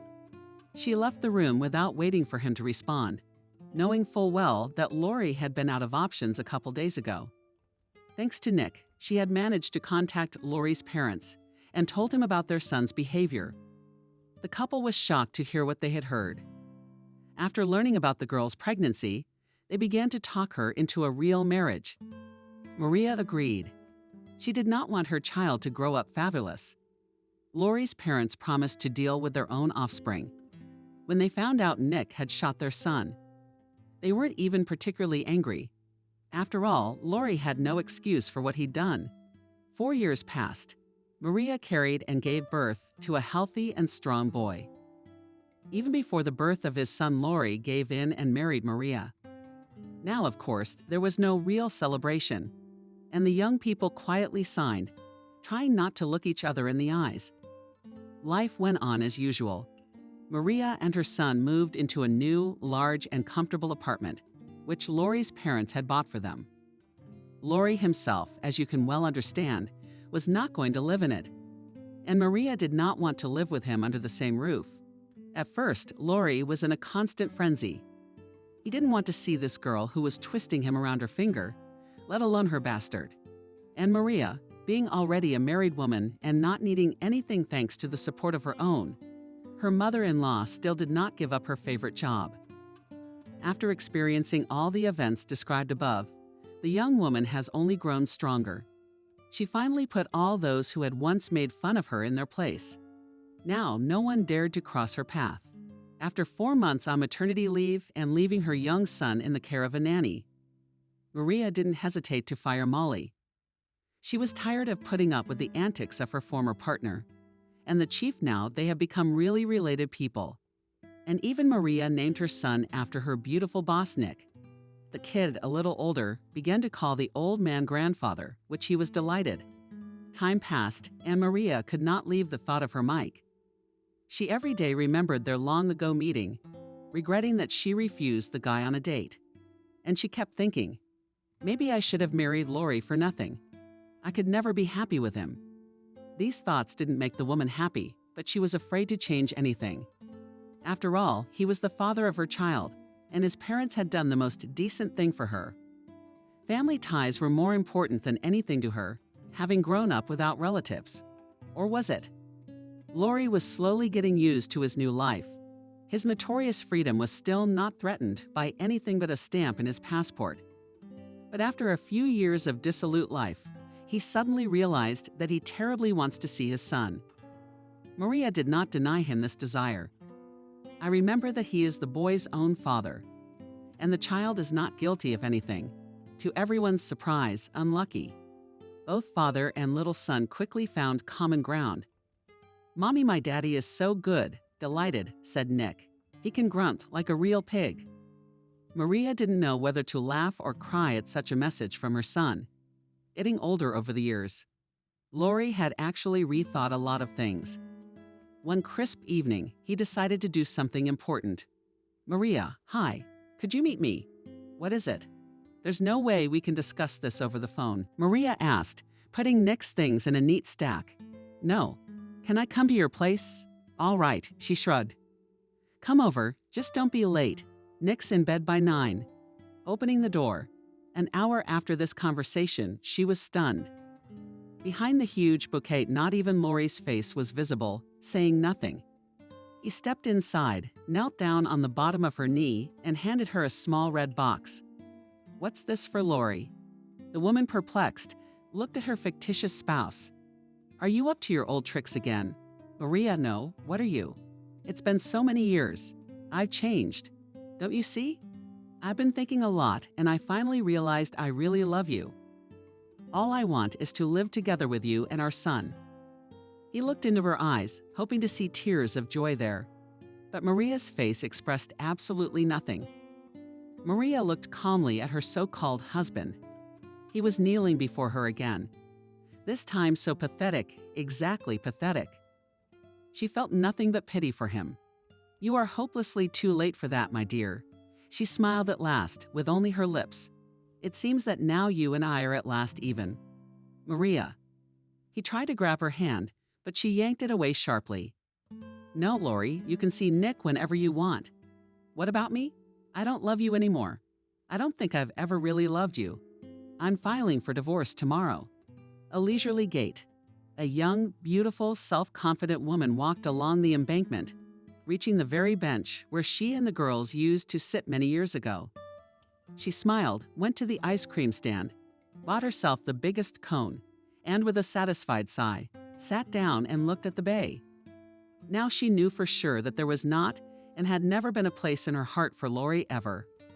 Her big loving heart belonged to only 3 living beings in this vast world: her little son, her named Father Nick, and the old fat cat. But maybe there's room in it for someone else. Who knows? In the distance, a male figure gradually emerged from the fog.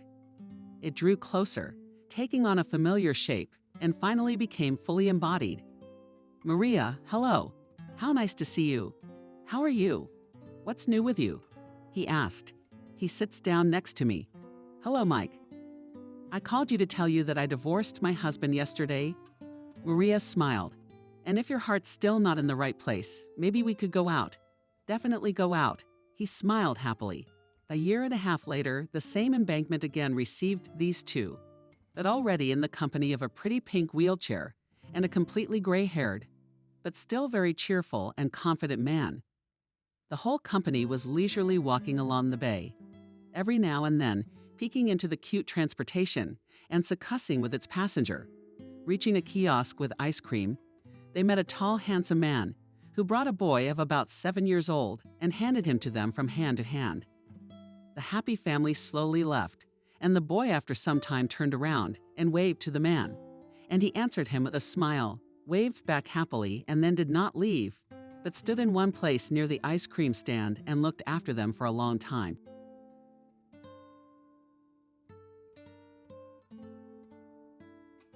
Subscribe and click the bell. I don't understand what the problem is. If I am 43 years old and I have never been married and I have no children, for some reason, my relatives don't like this situation at all. Their only desire in this life is to help me start a family. But how can they not realize that help is needed only when they ask for it? I have never regretted being single for a second. Not having children is such a gift from God. In fact, it's entirely my fault. I've always been careful. Protection above all else.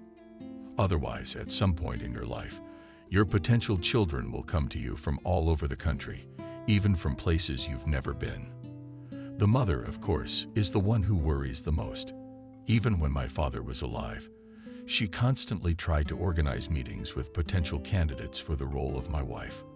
All this looked as if quite by chance, the daughter of my mother's friend or colleague, or one of her students came to visit us. The options for calling these damsels names were countless. When her father passed away, she became more obsessive.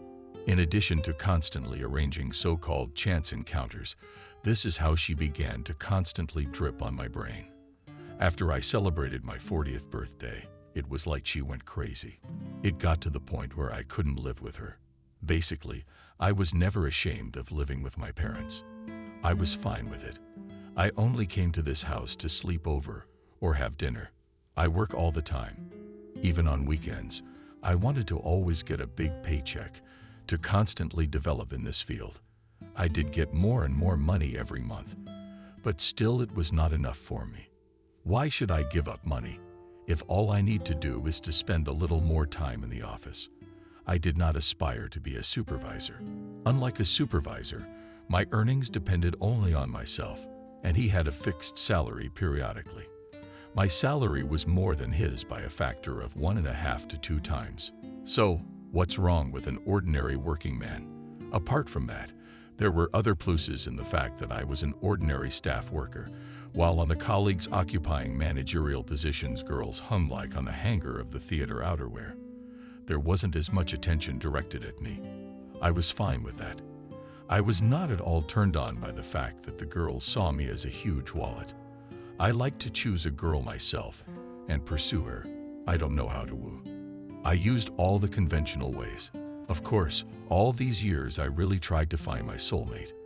But my longest relationships have lasted no more than 5 months. The last relationship sucked all the energy out of me. I was exhausted both physically and mentally. Her name was Kathy. She was 20 years younger than me.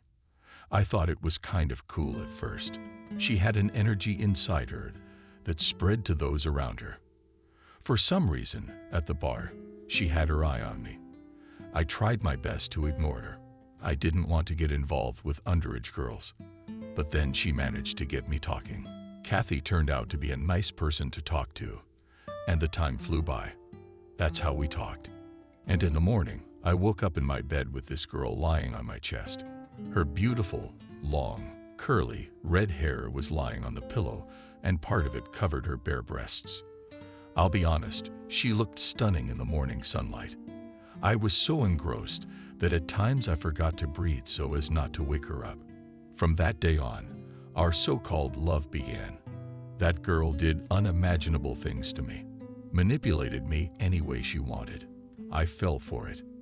I did everything she wanted. I bought her a car after a month. Yes, not a new one, but still, jewelry, a fur coat, even though it was summer. Travel. I gave her everything. And what I got in return? What did I get in return? Sex. And that's about it. She didn't cook, she didn't clean. She partied all the time. It's getting a little hard for me to live at her pace. I wouldn't mind her partying all the time, as long as she was happy. But every time she didn't get enough. I didn't understand what I needed to do to make her calm down, settle down. I even asked her, but she only put forward conditions under which she was willing to bring peace to my world. But she never kept her promises. Every time she returned home, all intoxicated and intoxicated. Sometimes I thought it wasn't just the alcohol. But personally, I did not force her for this action and did not find anything suspicious at home. It was over in a flash. Somehow I wanted to please her, to arrange a romantic evening. So I did not, as usual, delayed at work. I went home right after the end of the day. On the way, I stopped by the store to buy a bunch of flowers. I knew she was home because just before I got there, she had called me and complained that her friends had canceled a meeting and she didn't know what to do that evening. I got home, walked into the hallway, and immediately ran through the apartment without noticing anything around the dining room was gone. Her in the living room went to the bedroom too. Well, you guessed what I saw there. As in the most bearded anecdotes, my beautiful, young, red-haired beauty was swallowed by some young man with milk on his lips. Not absolutely. Oh yeah. For all that, they were both naked and I stayed to watch it. They didn't notice me until about 7 minutes later. That's when I turned around and went into the living room. A couple minutes later, they both ran out of the bedroom. The guy headed straight for the exit, and Kathy headed for me. Why are you looking at me like it's my fault? I mean, it's not a big deal. David, I agree that it's an unpleasant situation, but let's be honest, it's entirely your fault. What are you, out of your mind? How am I so guilty that you decided to ride another man? David, well, that's a lot of heat. It's very simple. You're a grown man and you should know where your behavior is leading. You chose me, knowing I'm half your age. You get caught up in work all the time, and I have certain needs. Henceforth, so that this doesn't happen again, pay more attention to me. Kathy, do you even see what you're saying? I'm always stuck at work because your appetites are growing by the day. And please tell me, when have I ever dared to deny myself your carnal needs? Well, it's never happened. I'm sure you'd deny me. Are you trying to make me complex? It's just that sometimes I have wild urges that need to be curbed, but you're not around. So sometimes I have to look for other options. I have to look. So it wasn't the only time, and you're so calm about it. No, it wasn't. Are you not hearing me at all? Well, reevaluate your life, and then we'll be fine. To say I was shocked is like saying nothing. I've never encountered such insolence. I'll be honest, I believed for a split second that I really was at fault for what had happened.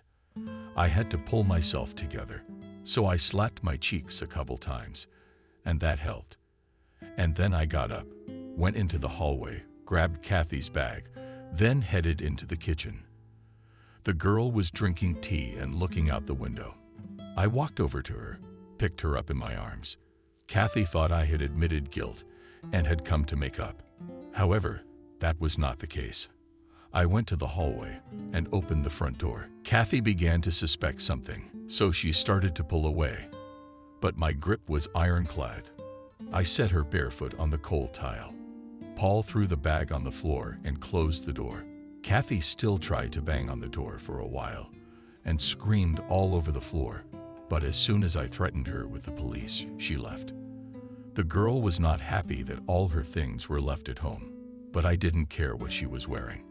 Let her be happy that I left the car to her and go to the damn grandmother. After a while, I learned from acquaintances that Kathy knew from the beginning how much money I was making.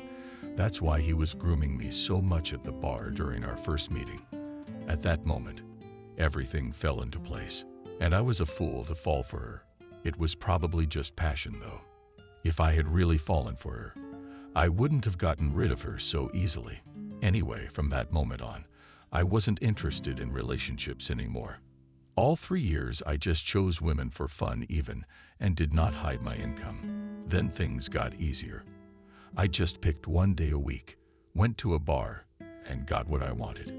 If it was a busy week, I'd go to the bar 2 or 3 times. Mom saw my behavior change. She was always finding reasons for me to come to her when I met her, playing the same old songs. To be honest, I just let everything she said pass me by. After a while, I realized I couldn't let it go. Something must be done to calm my mother down. If she calmed down, my life would be at peace. I could think of nothing better to do than to find a fake bride. I had to choose a middle-aged woman because my mother would not fall for a young girl and continued to brainwash me.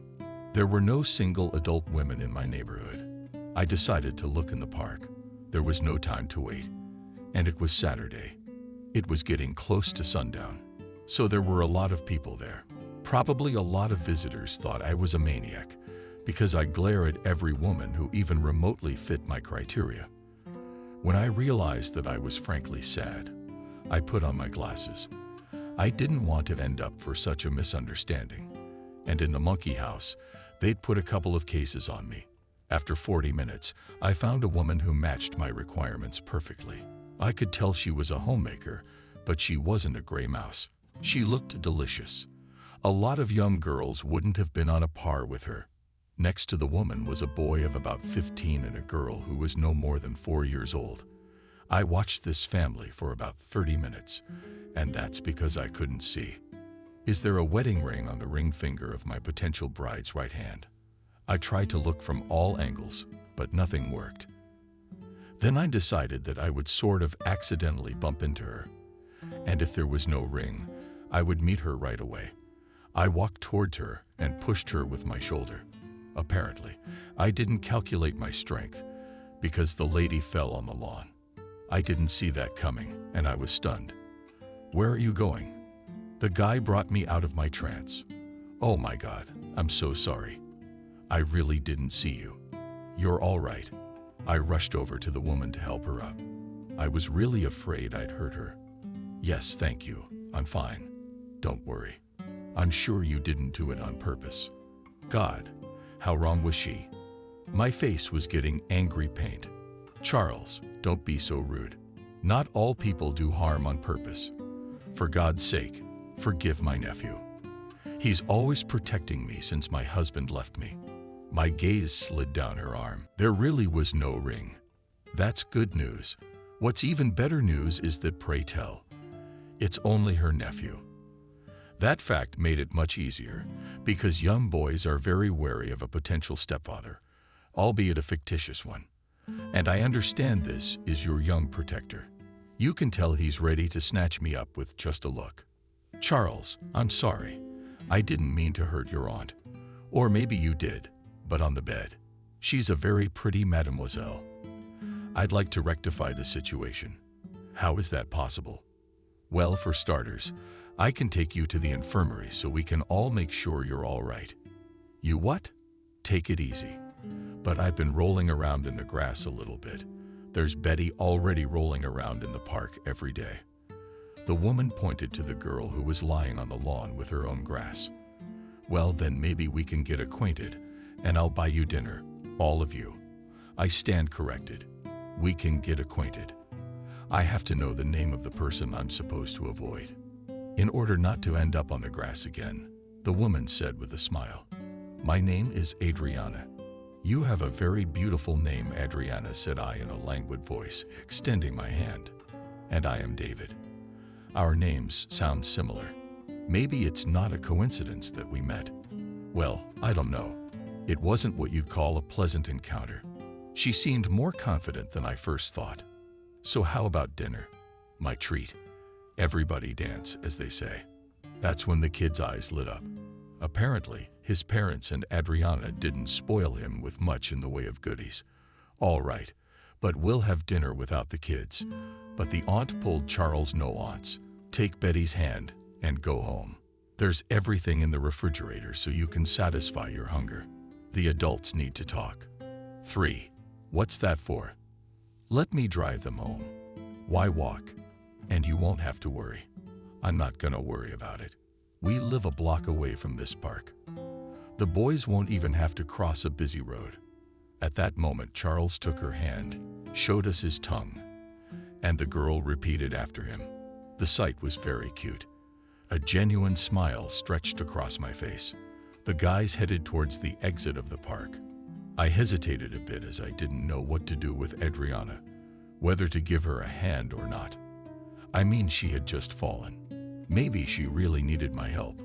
There were already a few sparks running between us, though, so the gesture could be interpreted differently.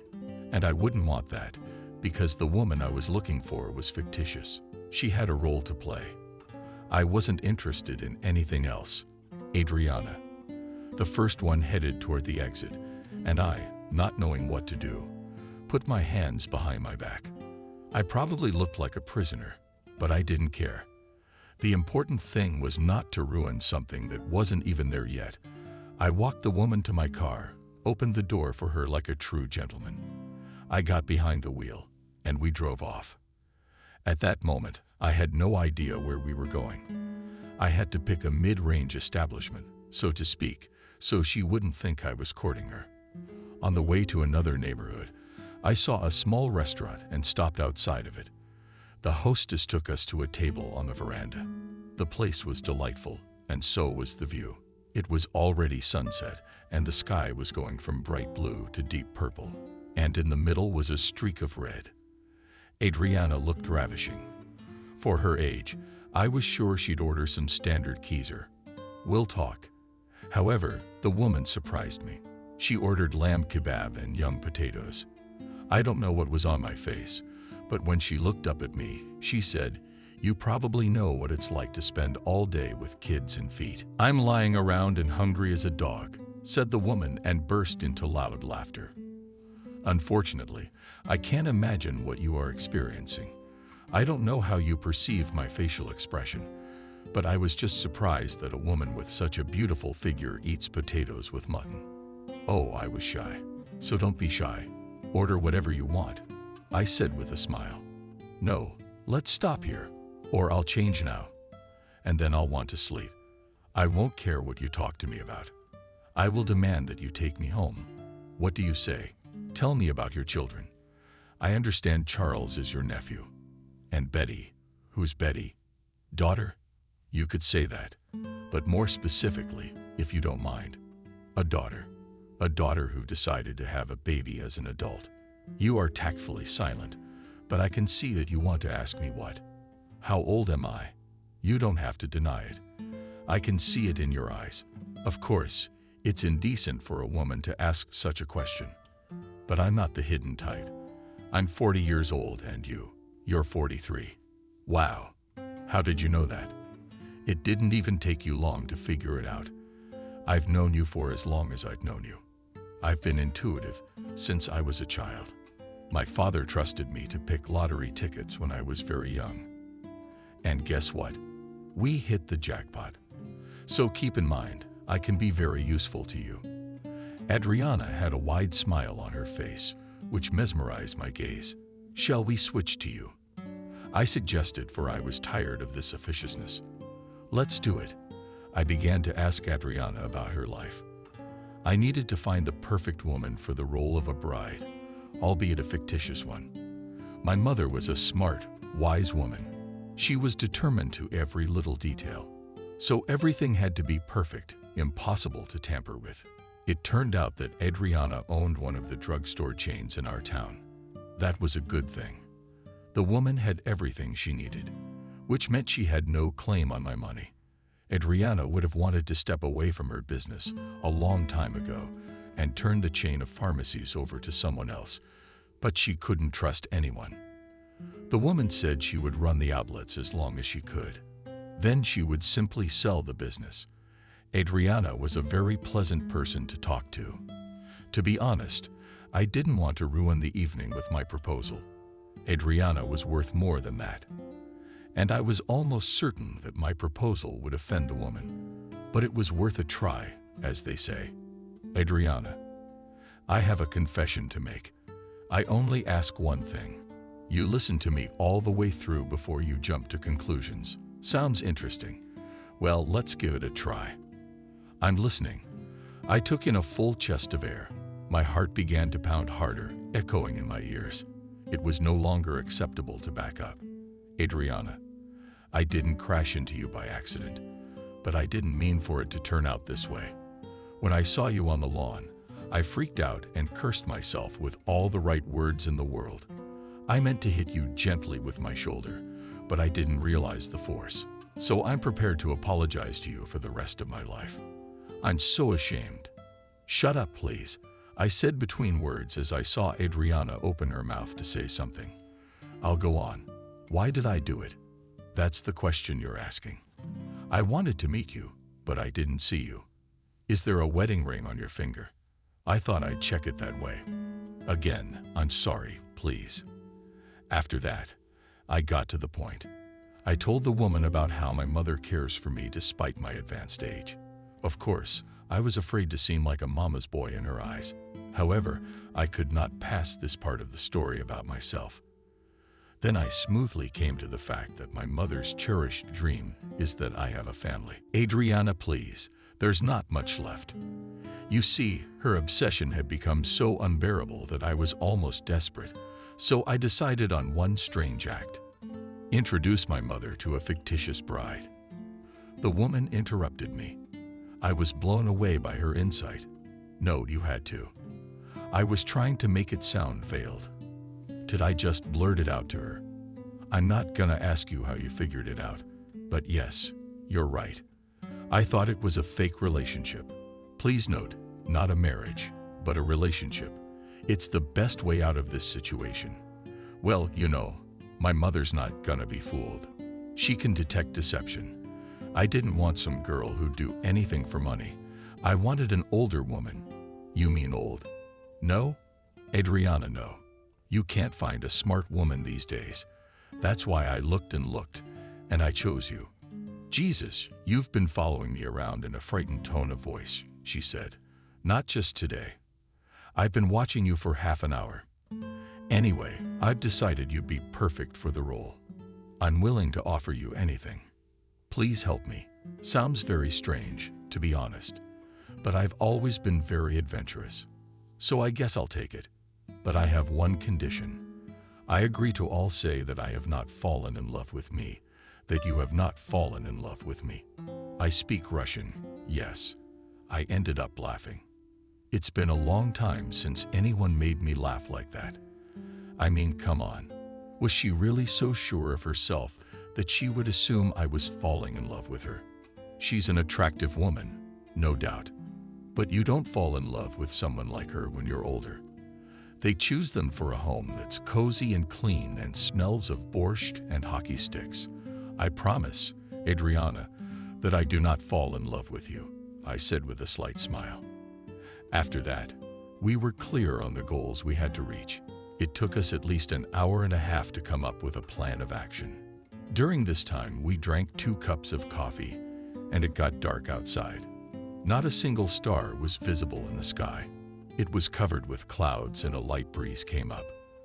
But it was cold, so I took off my jacket and threw it over Adriana's shoulders. I'm a gentleman. What a nobody. There was no time to delay.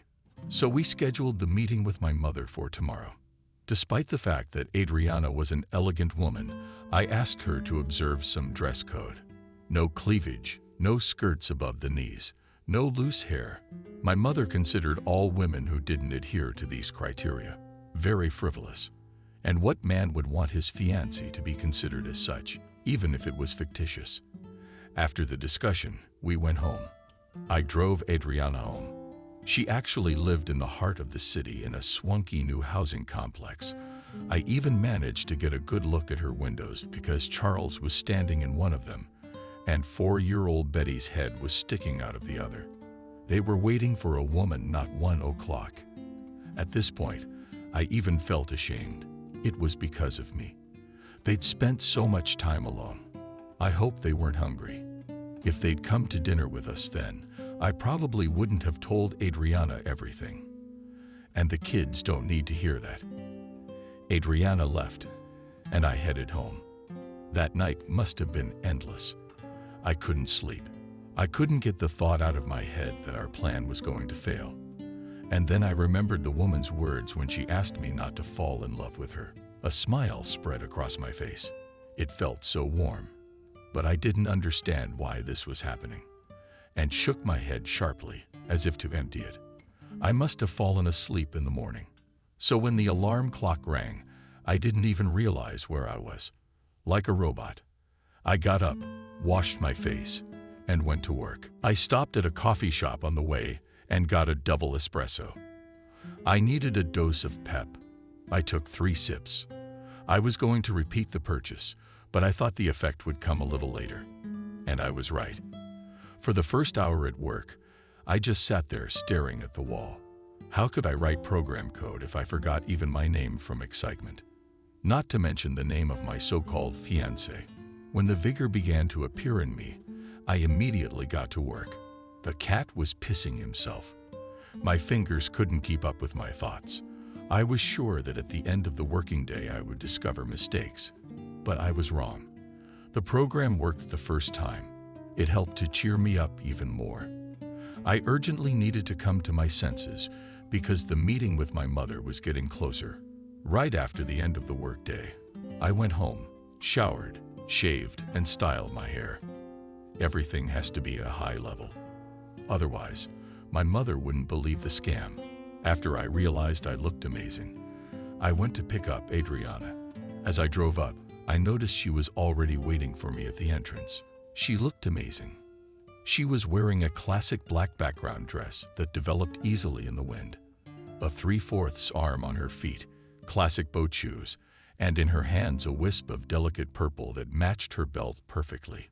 This woman certainly had taste. As Adriana got into the car, I could smell the scent of her perfume. It was different from the one she had been wearing yesterday. The day before, she smelled of the sea and freshness. Today, it was a pleasant floral scent with a slight sweetness.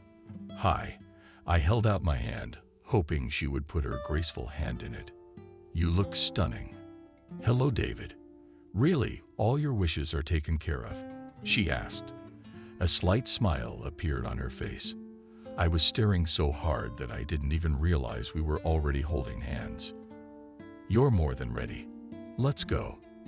Adriana bowed and waved as if the coachman was sitting in front of us. I didn't hesitate.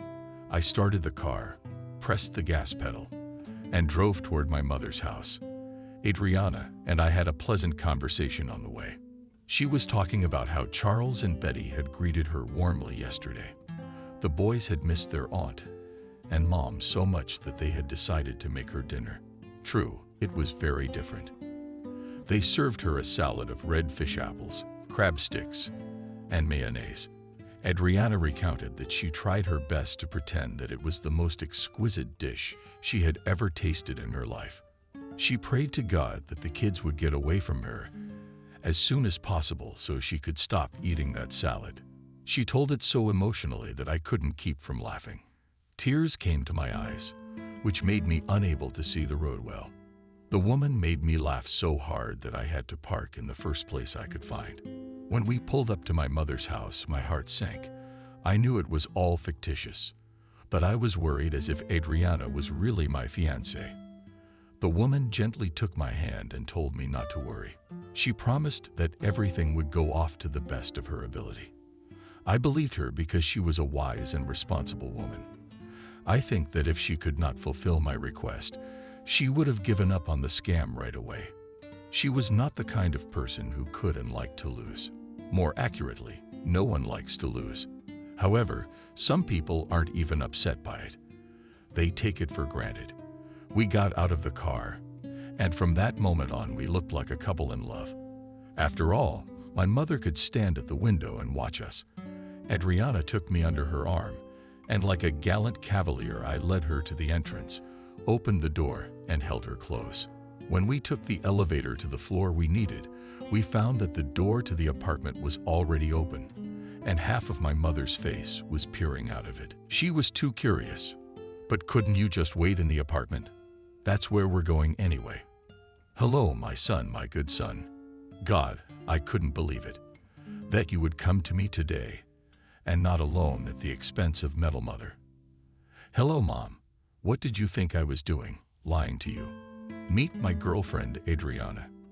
Adriana walked up to her mother and extended her hand. Mom responded to her welcoming gesture. "Adriana, I'm so glad my dummy has you. But don't get too excited. It's just that we haven't met at all yet. It's nice to meet you." "Nice to meet you. Of course, of course. Let's get acquainted. Why are you standing in the hallway? Come into the hall. David, help your bride." "Mom, we're going out." "Well, it's not hard for a girl to grow up to be a bride. I'm sure you won't drag this out too long. I'm not young at all. And I'd like to babysit grandchildren very much." Adriana's mom turned around and gave me her beautiful smile. It was obvious that the woman was feeling a little awkward. I can't imagine how much the discomfort level would have increased if we were actually dating. Mom was pushing us when we were still in the hallway. What would happen when we made our way into the living room? I had no idea at the time. A sumptuous table was set in the hall. The food was as good as a restaurant's in appearance. Even for a second, I thought that my mom had hired a chef to prepare all these delicious dishes. Of course, that wasn't actually true. My mom had a lifelong love of cooking, and she did it deliciously. Her dishes were not only delicious, but beautiful as well. Over the years, she had honed her skills. We sat down at the table, so there was no doubt in my mother's mind that we were dating. We sat very close to each other, so our hands and feet were touching. At this point, I noticed that my body was responding to this kind of contact. I had to remember the not-so-great moments of my life, so as not to embarrass myself. But I thought Adriana had noticed something, because she looked at me with a sly look and a smile that said, "Yeah, so maybe we'll have a real relationship, I can see that." It made me very uncomfortable. "Adriana, well, tell me what you do in life." The woman happily began to tell me about herself. I started to worry that she wouldn't say too much, because she was very enthusiastic. My mom listened with interest. I could see from her face that she was pleased that Adriana had her own chain of pharmacies. She even joked that she now knew where to go with the list of medicines that the doctor would make at the appointment, because the treatment was very expensive. At first, I wanted to ask her why she was going to be treated, but then I bit my tongue, because at her age, all the sores come out. "Adriana, how old are you?" "Mom, isn't it unseemly for you to be so hard on her? But I have to know if your woman can give birth to you or not. I can see she's not a girl anymore." After saying that, I was speechless. That's when my mother became so tactless. How could she even say such a thing? Looking at her face, I realized that she didn't regret the question she asked. The silence was awkward and dragged on. Adriana realized she had to do something. "Honey, it's okay. Don't worry. I'm 40 years old," she said with a soft smile. 40, her mother said thoughtfully. "That's menopause. It is not a fact that you will be able to get pregnant." "Mom, come on, Mom, who's going to take care of you if not me? Maybe she'll leave you when she realizes she can't give birth to you." "Mom, God, honey, calm down. You know that in today's world, medicine doesn't stand still. If you can't get pregnant naturally, you can use IVF. It's such a small thing." I marveled at how my fictitious fiancée kept her composure, and the insults flying at her weren't fictitious at all. What normal person wouldn't take offense at something my mother said, no matter who that person was? He would feel insulted. But IVF is nice, but it doesn't feel real. "Don't worry, I've got kids. They can help relieve your loneliness if you need it." God, why did she have to say that? This is a real failure, I thought, and I was right. I can see why you're not so worried about getting pregnant. It's just that you already have kids and don't need any more. Mom, please, let's just drop the subject. We did close the subject. I realized that I had a conversation with my mother ahead of me. I was sure she'd be crazy about Adriana. But from the very doorstep, she wasn't satisfied with her age. The interesting thing is that she wouldn't be satisfied with the age of the bride. In any case, she would arise that she was too young and would leave me, and the other one was old and would not bear me children with my mother. There was no golden mean. The rest of the time we talked about distracted topics. Mom was already unwilling to continue the event, and Adriana masterfully built herself a fool who supposedly does not understand anything. That's commendable. After all, one should treat one's mother-in-law with leniency, even if it is a fictitious one. I'm sure that this behavior of my companion, Mom, was even angrier. She liked it when people reacted painfully to her words. Mom thought she was always telling the truth. I thought she was just being rude. I didn't have the energy to continue the evening. So Adriana and I cited fatigue and left Mother's house. At the threshold, my mother reached out to kiss me goodbye and whispered in my ear, "See your lady off and come back to me to talk."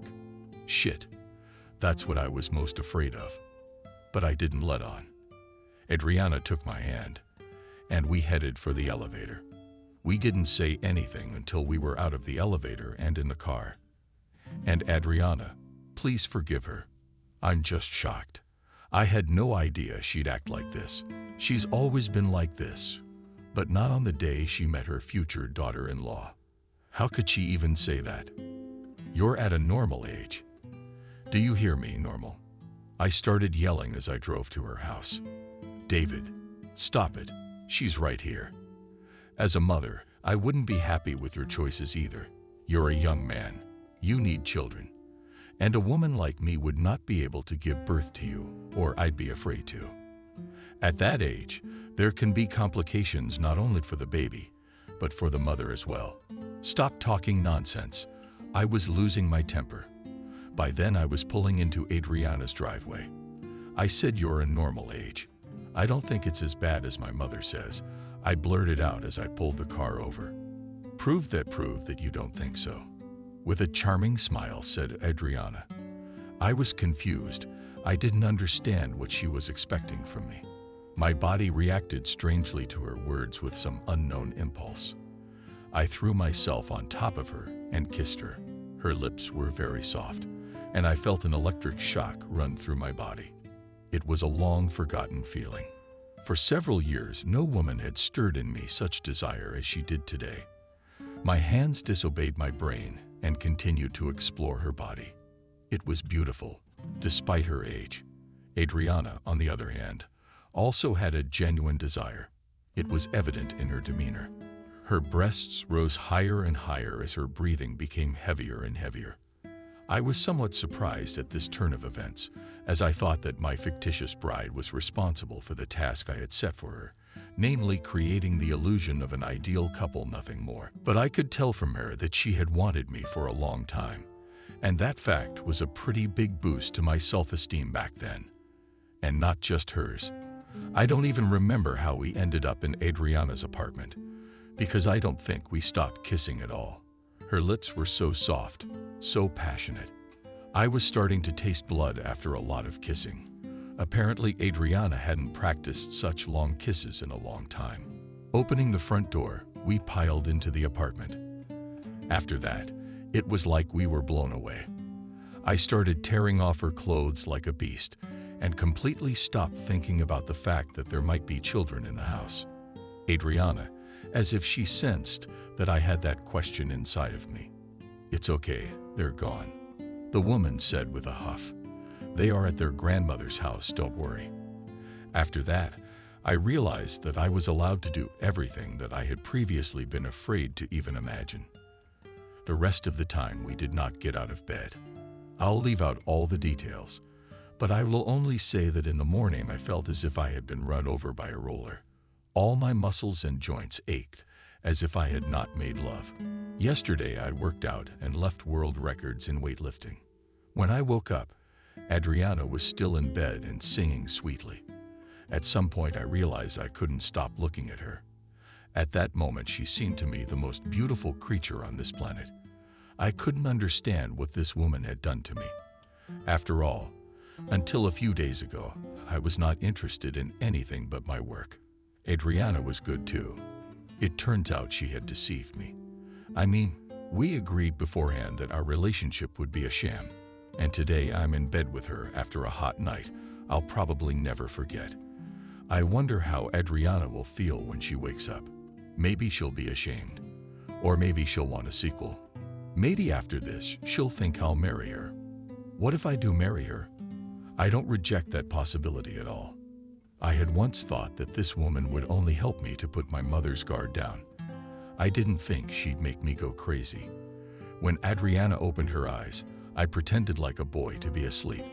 My eyes were slightly open, so I saw everything through my lashes. She lost her eyes with her beautiful hands. After that, she looked at me as if I was the love of her life. Maybe that's how it really was. I guess I'd like to believe it, but I was convinced otherwise. Adriana had a recent love anyway, as evidenced by the presence of her little girl, Betty. The woman had a look on my face. A slight, gentle smile appeared on her face. 15 minutes later, she got up and left the room. At this point, I rolled over onto my back, put my hands behind my head, opened my eyes, and stared up at the ceiling. At first, I just didn't know how to act. It was because I couldn't decide what I felt for this beautiful woman. Fragments of last night's flawless and passionate night began to appear in my mind. For a moment, I fell out of reality and only came back when Adriana appeared in front of my face with a tray in her hands. The fragrant smell of coffee wafted through the room. "Good morning, honey," the woman said casually. The way she addressed me made me speechless. I could only reward her with a slight smile. I hoped that at that moment she thought that I didn't answer her only because I had just woken up. "David, calm down. I can see in your eyes that you're really stressed out about last night. Relax. We're adults. We did what we wanted to do. This whole fake marriage thing really got on your nerves. Your mother didn't give us a hard time last night. If you thought I didn't realize it, I'm offended that you think I'm so stupid. Come on, wake up. The coffee will get cold, and it won't be so refreshing. I know something else that'll perk you up in the morning." I didn't expect myself to say it. I'm embarrassed to ask what it is. "Did I ask you to put the breakfast tray on my nightstand?" There was a look of bewilderment on her face. It amused me even more when her hands were free. I grabbed her wrists and pulled her down onto the bed. The woman was pleasantly surprised. She was smiling and laughing. I continued to do what I hadn't had time to finish during the night. Yes, the night was very short indeed. If it were up to me, I wouldn't have gotten out of bed for 3 days. Maybe she's expressing something in another way. There's no way I can explain the irresistible attraction.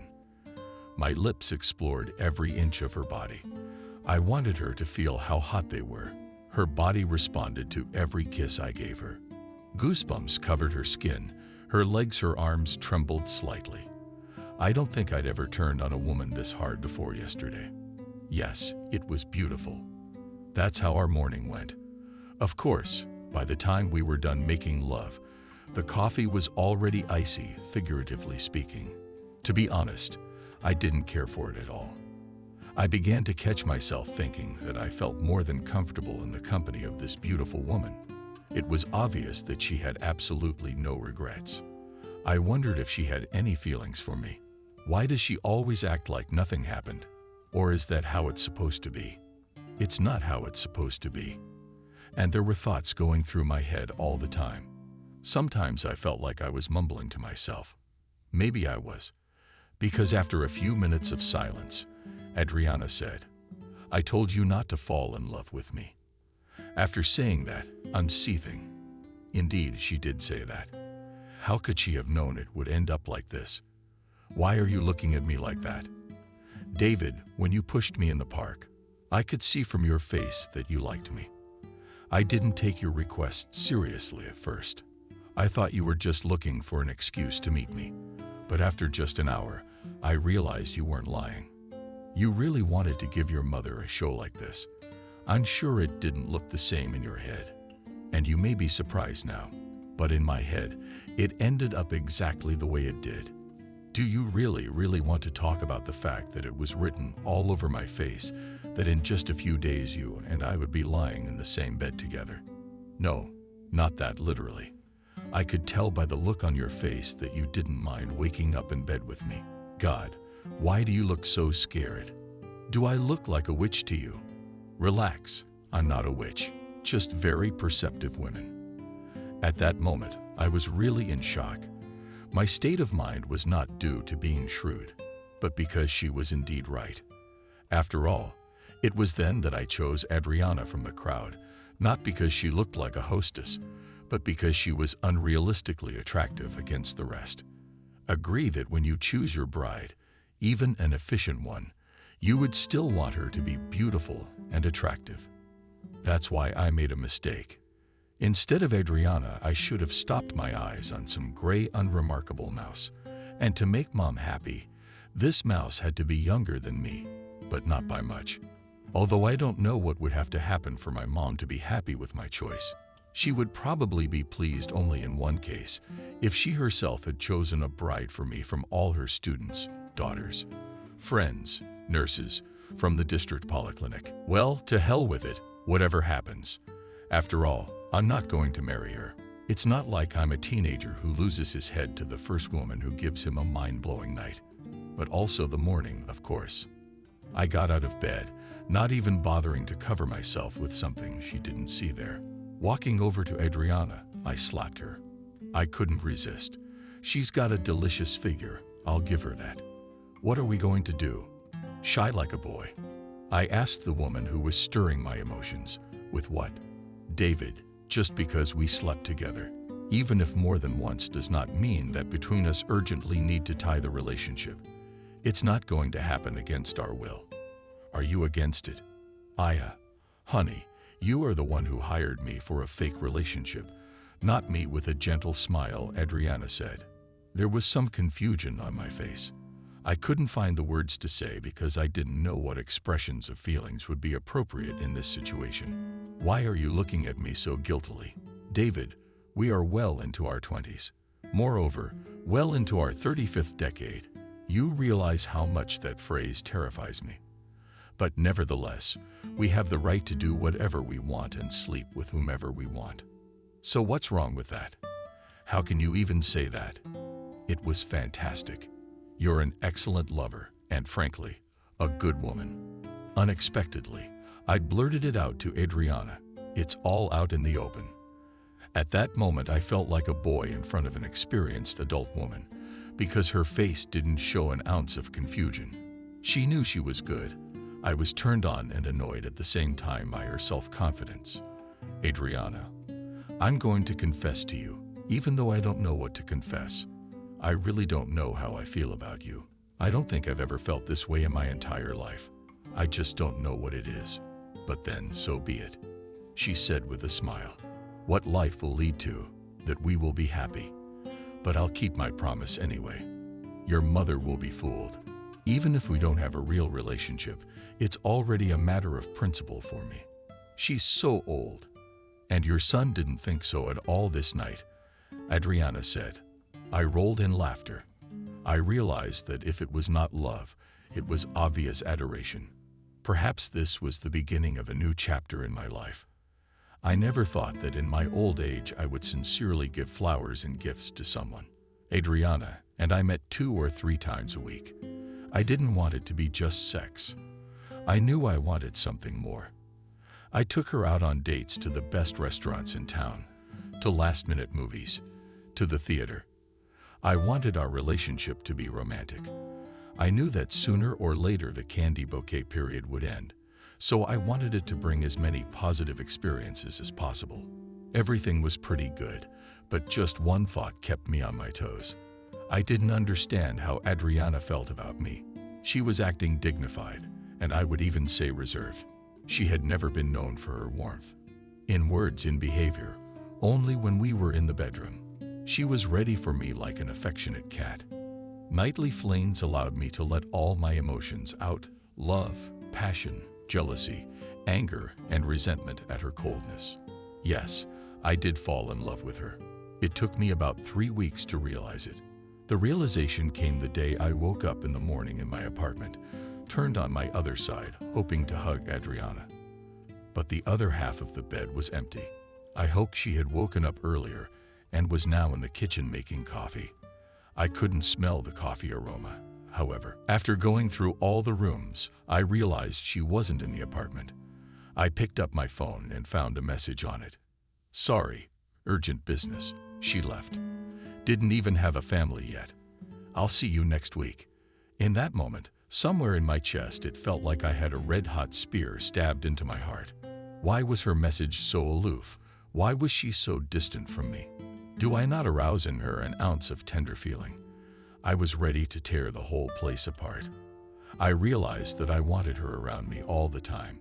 Not a couple days a week, but 24/7.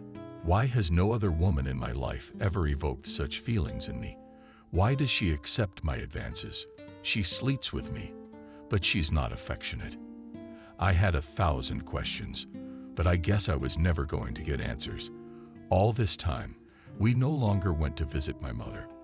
In fact, I could have brought any girl to her in whom she would have immediately found 1,000 flaws. After that conversation, my mother told me that she no longer wanted us at her place, And she also disapproved of my choice. Even if we get married, my mother will not come to the celebration, so as not to once again be upset about how old my spouse is. Can you imagine this from my mother, who has been hoping for years for some woman to take me in? And here she was with one of the best options, and still she's not happy. Women, they're nothing but trouble. That's true. Until I had Adriana in my life, the only trouble was with my mother. But now there's two of them, and I lost all sense of ground. I just stopped having confidence in the future. I decided that I would no longer call or write Adriana myself. I'll admit it was unrealistic hard. I wanted to ask the neighbors to tie my hands behind my back, but then I decided it wouldn't help.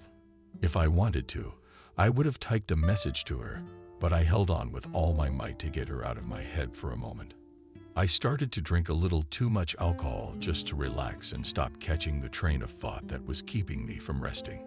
3 days later, a text came to my phone late at night. I was already asleep, but decided to read it as usually no one texted me this late. It was a message from her telling me to stand under the door, and I jumped up like scalded. I didn't immediately realize she was standing outside my apartment. I was trying to get my room in order, grabbing a bunch of stuff and throwing it into my closet. I'm sure she heard all of that. I could directly feel her standing outside the door, smiling. 5 minutes later, at least I didn't think it had been more than that, and I flew up to the front doors, barred by my hair sticking out. Opening the door, I saw Adriana. She was marvelously beautiful. In her hand, she held a bottle of semi-sweet red wine. "Did you clean up?" Adriana asked, smiling. "I didn't. I was just sleeping. I didn't immediately realize you were standing outside my apartment." I started making excuses like a kid. "Yeah, who was running around your apartment at breakneck speed and banging on the closet doors?" "Adriana, why would it make you feel better if I told you I did a little scatterbrain?" "Of course it would make me feel better, but your little bit, that's a lie. A little is no more than 5 minutes. I've been standing here for 20. You have. Oh God, I'm sorry. But why are you standing on the doorstep? Come on in. If you had invited me in sooner, we wouldn't have had to work things out in the common hallway," Adriana said. I sensed she was annoyed. I wanted to beg her forgiveness, but I didn't. I still had some pride left in me. Why should I apologize? If we'd made an appointment beforehand, everything would have been top-notch. She knew that, but now she just showed up unannounced, and I was beginning to wonder why. "Maybe you were here with your mistress. Is that it?" She was getting jealous. Confidence started to spread. Confidence began to spread throughout her body. "Or maybe you were a beer drinker or something," I asked the woman. A smug smile began to appear on my face. "I'm jealous. Who do you take me for?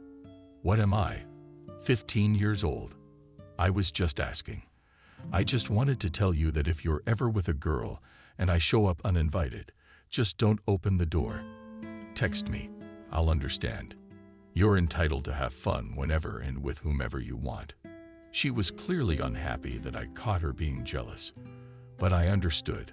Finally, after all this time, she was mine. I wanted to keep playing this game, but I was afraid I'd overdo it. She'd get angry and leave. That's not what I wanted. I demanded her constant presence around me. Walking over to her, I gently brushed a strand of hair out of her face and tucked it behind her ear. My hand slowly descended from her head, Natalia. All the while she looked at me without running. At one point, it seemed to me that what stood in front of me was not a grown woman, but a girl of about 18. She desired me. I could tell. Her shyness repulsed me a little. After all, I had never noticed this quality in the moments of our encounters. I couldn't hold back long and kissed her. God, how long had I waited for this? The few days we hadn't seen each other seemed like an eternity. Her coldness made me think that she didn't care about me. But now I realize I was wrong. She tried to deceive me, but her body says otherwise. I'll leave out what happened next. I'll just say it was wonderful. It was like having our first time again. Adriana, why are you trying to pretend? I asked her as she lay on my chest. I mean, what am I faking? You imagined it. It was clear from her voice that she was agitated and trying hard to hide her emotions.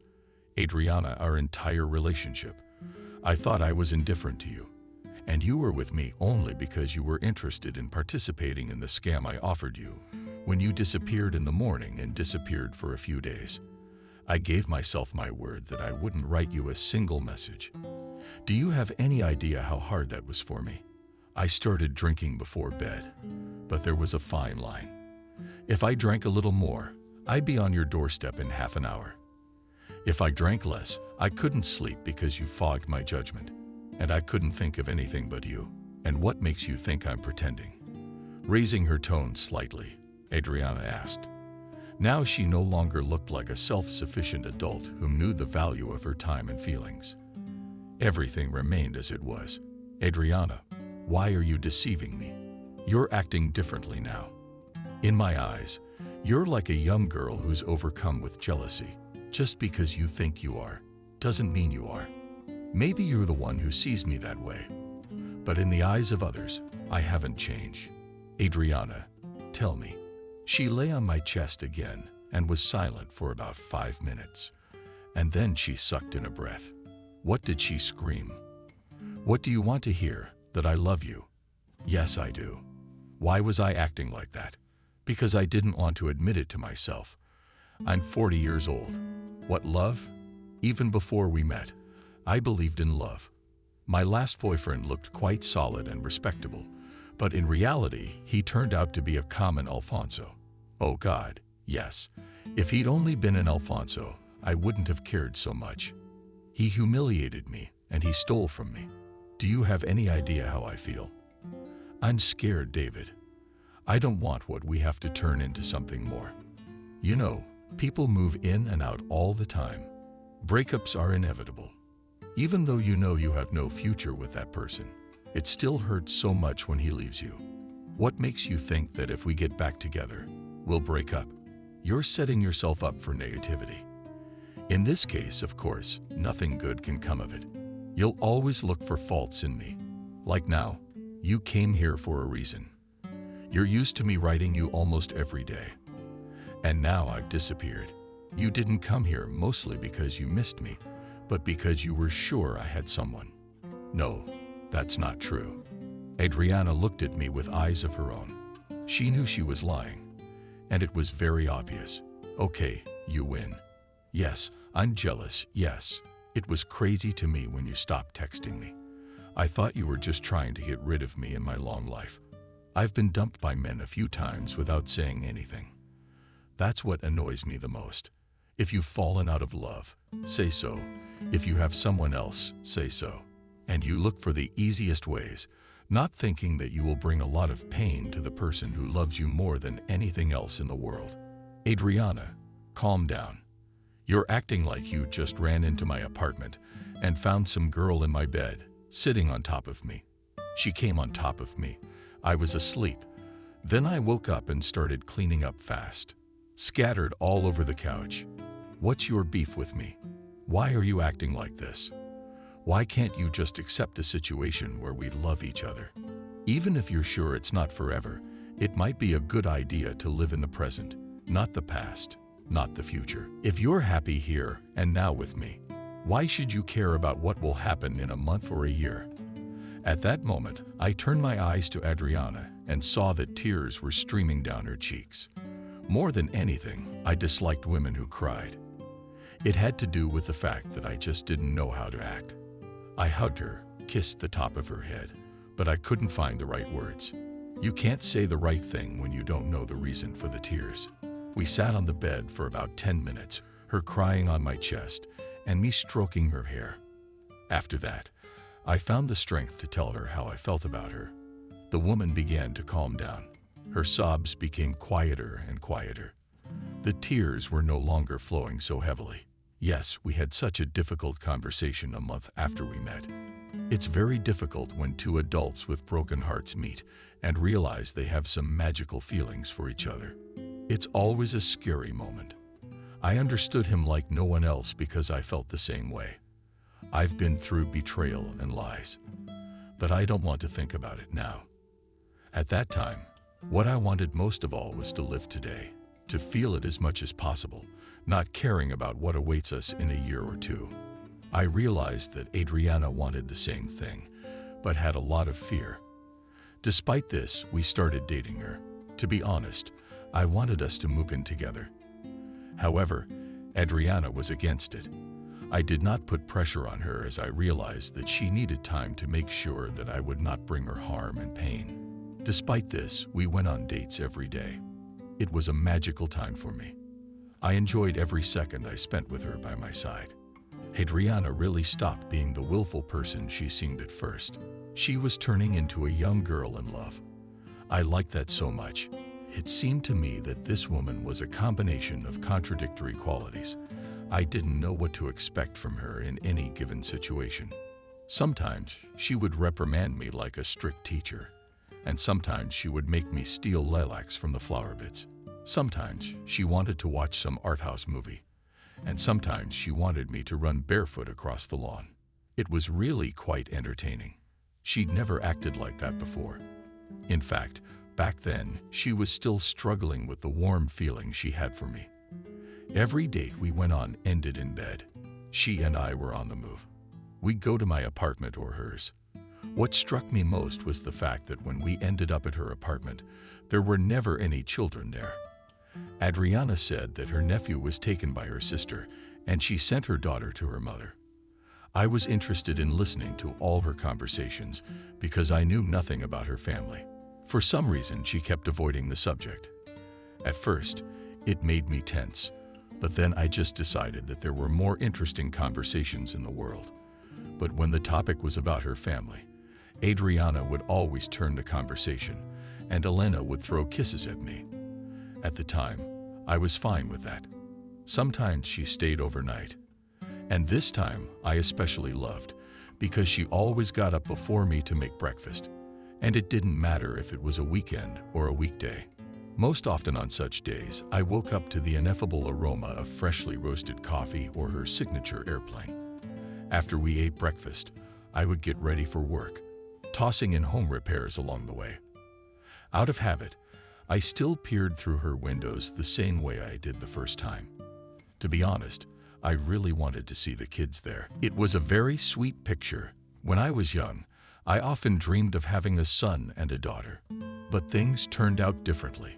Perhaps my child is out there somewhere, but his mother has chosen to keep quiet about it.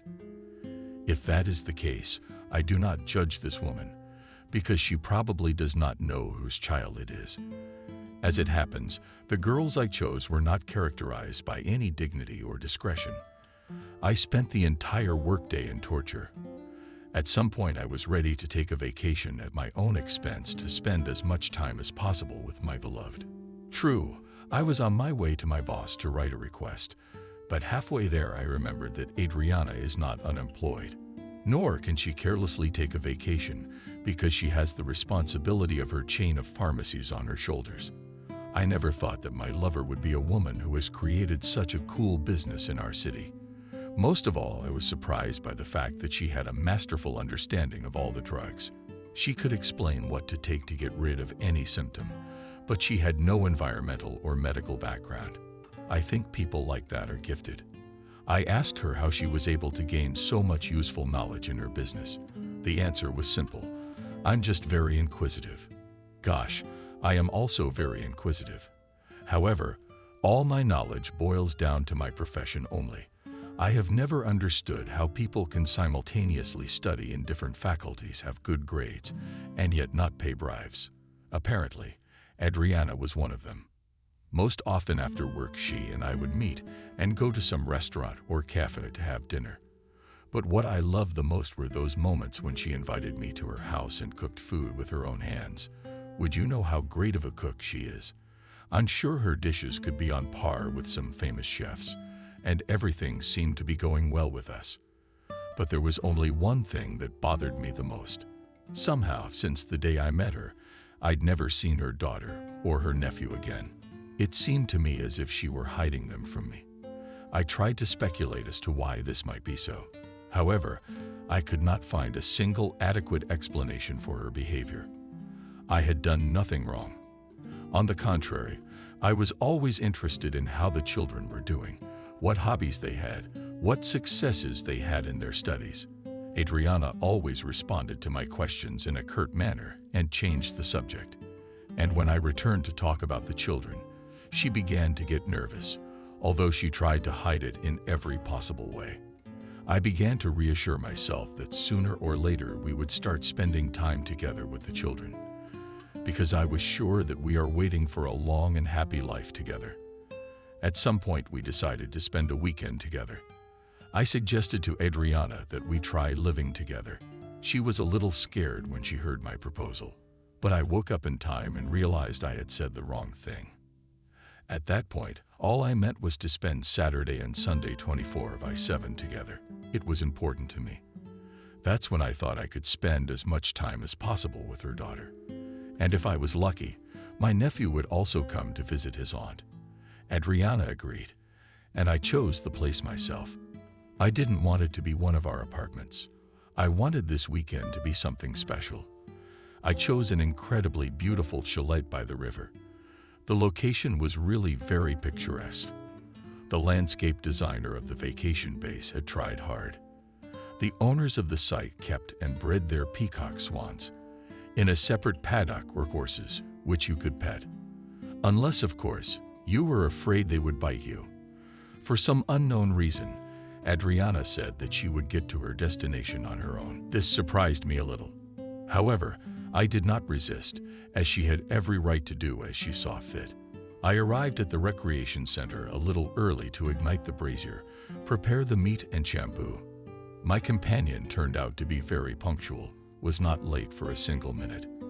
The territory was full of vegetation. Therefore, when in the gap I saw the silhouette of Adriana, I stood with bated breath and waited for the children to appear.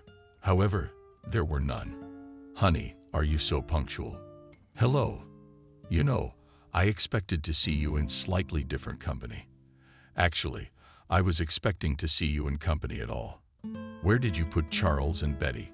Somehow I was sure they'd be with you." "Hello, my good man. To be honest, I thought the children were coming with me too. However, Charles is being picked up by his mom, and Betty threw a tantrum. She said she wanted to go to Grandma's. I didn't try to talk her out of it, because she wouldn't have let us spend the weekend in peace. Of course, I was a little upset. However, now you and I can do whatever we want for 2 days, if you know what I mean." Adriana said the last phrase with a smile that made my heart beat faster. "Of course, I would like to spend these 2 days in bed with you. However, if we have a marathon like this, the first day of work will seem like hard labor. I'm sure that after such fitness, there won't be a single muscle left in the body that wouldn't whimper with pain and the slightest strain." At this point, Adriana burst into laughter. I had been allowing myself more and more of these kinds of jokes lately because they amused my woman. To be honest, I also liked them because I could say what I was thinking, immediately translating it into humor. The first day has passed. Ours was simply delightful. The sun was shining, there was a light breeze. We bathed in the river, sunbathed, ate delicious kebab, fresh vegetables. But the way we spent the night, I think, do not need to explain. In the morning, we woke up not from the fact that the pleasant sun rays hit us in the windows, but from the fact that a crazy downpour was drumming on the roof. Outside the window, thunder and lightning was shining. We hoped that such a mind-blowing spectacle would end soon. However, 2 o'clock later, everything was still as it was. We decided that we should leave back to the city, as the access to the recreation center was not paved with asphalt. The road was unpaved, which meant that with each passing hour the chances that we would not be able to leave increased. After quickly packing everything up, we jumped in my car and drove into town. There it was decided that we would stop at Adriana's house. However, just as we started pulling up to her driveway, her phone rang, and after a short conversation, she said that she needed to leave for work for a few hours. I was upset, but I decided that during her absence, I would have time to make dinner and clean up. I drove my lover to her place of work, and I went to her apartment. When I crossed the threshold of her house, I immediately realized that the children were not here. For a long time, the apartment had been cleaned. Everything sparkled with cleanliness. Such houses, as a rule, children do not live here. The first thing I did was to take a shower. I was there no more than 20 minutes. When I got out, I noticed someone was in the apartment. I carefully made my way across the room to the kitchen. The refrigerator was open behind a door. I couldn't see who was in there. However, I determined from the lower body that it was a woman. I didn't understand. "Uncle, who are you?" roughly inquired the guest. "You know, madam, I have the same question for you. Who are you? What are you doing here?" "Uncle, hello, this is my house. I don't remember bringing a handsome man like you here. But first of all, my name is David. Secondly, as I recall, this is Adriana's house. Of course you look a little like her, but you're not Anna. Of course I'm not Adriana. That woman whose name you mentioned, a lot of people call her my mother, but I wouldn't want her to think of herself as such." Gradually, the woman's tone began to loosen with each second. Her speech became more literate and sweet. She no longer seemed like the rude woman who stuck out from behind a refrigerator and tried to figure out who I was. She was a slender brunette with gorgeous clean hair. I wouldn't say her figure was slender. However, she was very appetizing. I caught myself thinking that I found this woman quite attractive. The fact that she called her mother threw me off. As far as I knew, my lover had only one daughter who had recently turned 4. The woman standing in front of me was at least 20. I could not believe that Adriana had kept from me the fact that she had another daughter. "So I didn't realize who you were. And when will my relative come home?" in a stern voice, the stranger asked. "Adriana and I are dating. She's been called into work for a few hours. I think she should be back by 3. Would you mind telling me your name so I'll at least know how to address you?" "Oh yeah, that's not very nice of me. My name is Kathy." "It's very nice to meet you, Kathy. I'm sorry to ask you this, but I'm really curious. Are you really Adriana's daughter?" "David, I see my mother has told me absolutely nothing about me." "Yes, that's so like her. For some reason, she always preferred to conceal my existence to her new acquaintances. Have you ever noticed that Adriana is a rather strange woman? You know, at one time I had a wild desire to show her to some psychiatrist or psychotherapist to assess her real adequacy. In part, I was a little relieved. I could finally get to know my favorite woman's family at least a little bit. Kathy seemed like a very pleasant, special person, despite the harsh language in her vocabulary. When I looked closer, I realized she looked a lot like her mother, practically a copy of her. The only thing missing was the loneliness on some parts of her body. Looking at her, I realized that Adriana had no shortage of admirers when she was young. "What are you doing here?" There was a shout. I turned around and saw my woman. Adriana's eyes were huge with surprise. One could guess that she didn't expect to see her daughter at home at all. "Mommy, hello. It's been a long time. How have I missed you?" Kathy clearly lacked acting talent, as her sarcastic grin made it clear that she was lying. "Stop putting on a show in my house. Why did you come here? Finish your business and get the hell out." "Adriana, why would you do that? I didn't realize you had a grown daughter who looks just like you. It's so beautiful. Let's all have tea together. If you want, I'll go and get Betty and everyone will be together." "David, have you met my daughter yet?" Kathy said with surprise. "Shut your mouth. Shut your fucking mouth. How dare you open it? Who the hell are you? Pack up and get out of here," shouted Adriana. Her scream was so exhausting that it made me feel scared for everyone around me. I thanked God that we didn't have the children with us right now. They wouldn't have been able to bear all that was going on right now. I tried to stay calm. However, one question did not want to leave my mind. What is this? Betty, Kathy's daughter. But then why was Adriana talking about it being her daughter? What the hell is going on here? I can't stand the sound of women screaming since I was young. I'm constantly at a loss, not knowing what to say. While Adriana was screaming at Kathy, I started sobbing. I didn't know who to comfort. I tried to insert my own nonsense, but Adriana just kept screaming. I tried to raise my voice so she could hear me, but all my efforts were in vain. This went on for about 10 minutes until Kathy left the apartment. She was in such a hurry that she didn't bother to educate herself. She picked up her sneakers and ran out. Adriana yelled after her, saying she didn't understand why God had given her such a disgusting daughter. For what sins? At first I rushed towards my beloved, but she pushed me away, shouting. Her claims were unfounded. Adriana claimed I let Kathy into the apartment, but that wasn't true. The girl must have had keys because she was inside.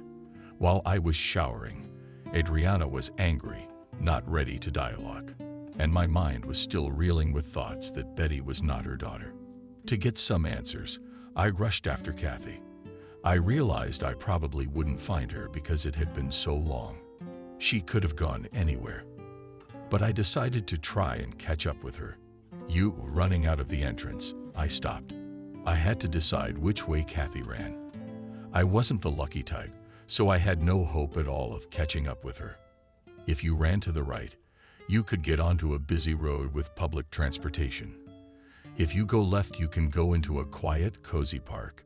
Just then, it seemed to me that a park or a public garden would be the perfect place to calm Kathy down, as the girl looked very saddened.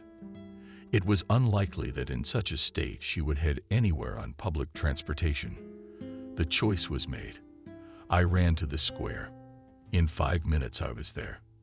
There were not many people, as the weather was not very good. It was raining from time to time, but in the distance I could see several female silhouettes sitting on benches. I decided that one of them must definitely be Kathy. So as not to startle anyone, I began to walk down the alley at a measured pace. I was right. Near the beginning of the park, Kathy was sitting on a bench, crying quietly. I stopped a few meters away from her because I was trying to find the right words in my head to help her calm down. But the problem was that I didn't realize what words would have that effect. After all, I didn't know what was going on between her and her mother. And if Adriana didn't say anything about what was going on, then Kathy had to tell me everything. If I decided that I was going to be part of this family, then they should have no secrets from me. Kathy, God, how long have I been looking for you? To be honest, I didn't think I could catch up with you. I inhaled. At that moment, Kathy raised her head. I saw her crying. Puffy face. Tush smeared across her cheeks. I could see in her eyes that she was surprised to see me here. David, what are you doing here? Were you looking for me on purpose? Why would you want to do that? Kathy bombarded me with questions. Her facial expression radiated disbelief. I would like our relationship to be normal because I have grown to love her mother. Kathy, please don't be hostile to me. Try to understand me.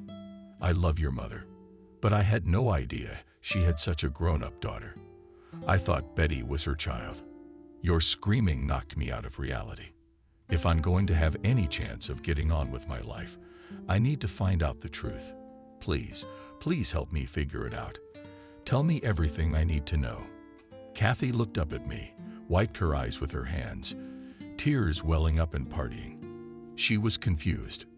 Probably didn't know where to start. The truth she told me about her mother hit me like a shoe on the head. I think the girl understood my condition, so she kept silent for a long time to find the right words. David, the only thing I can tell you is that you must get away from your mother.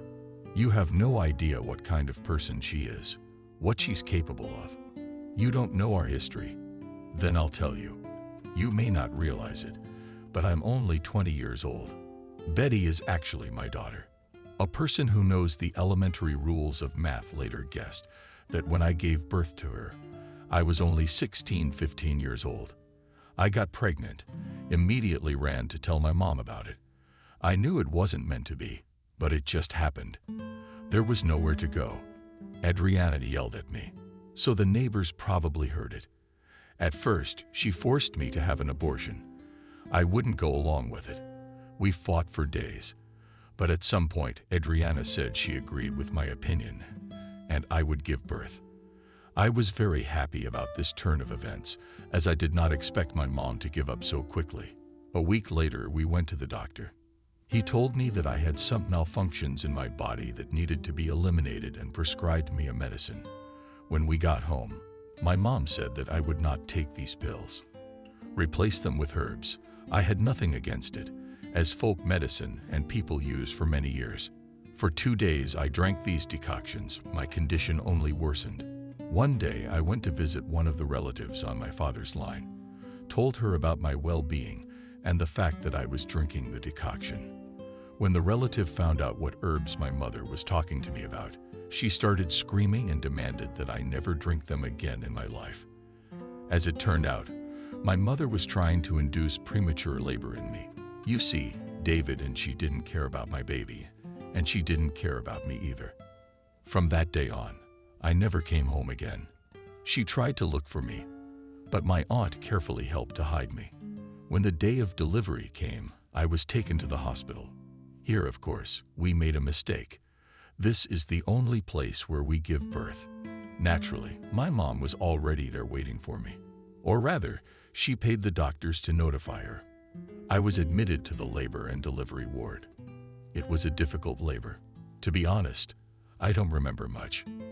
When I woke up, I was told that my baby had died harder, and the pain I had probably never experienced in my life.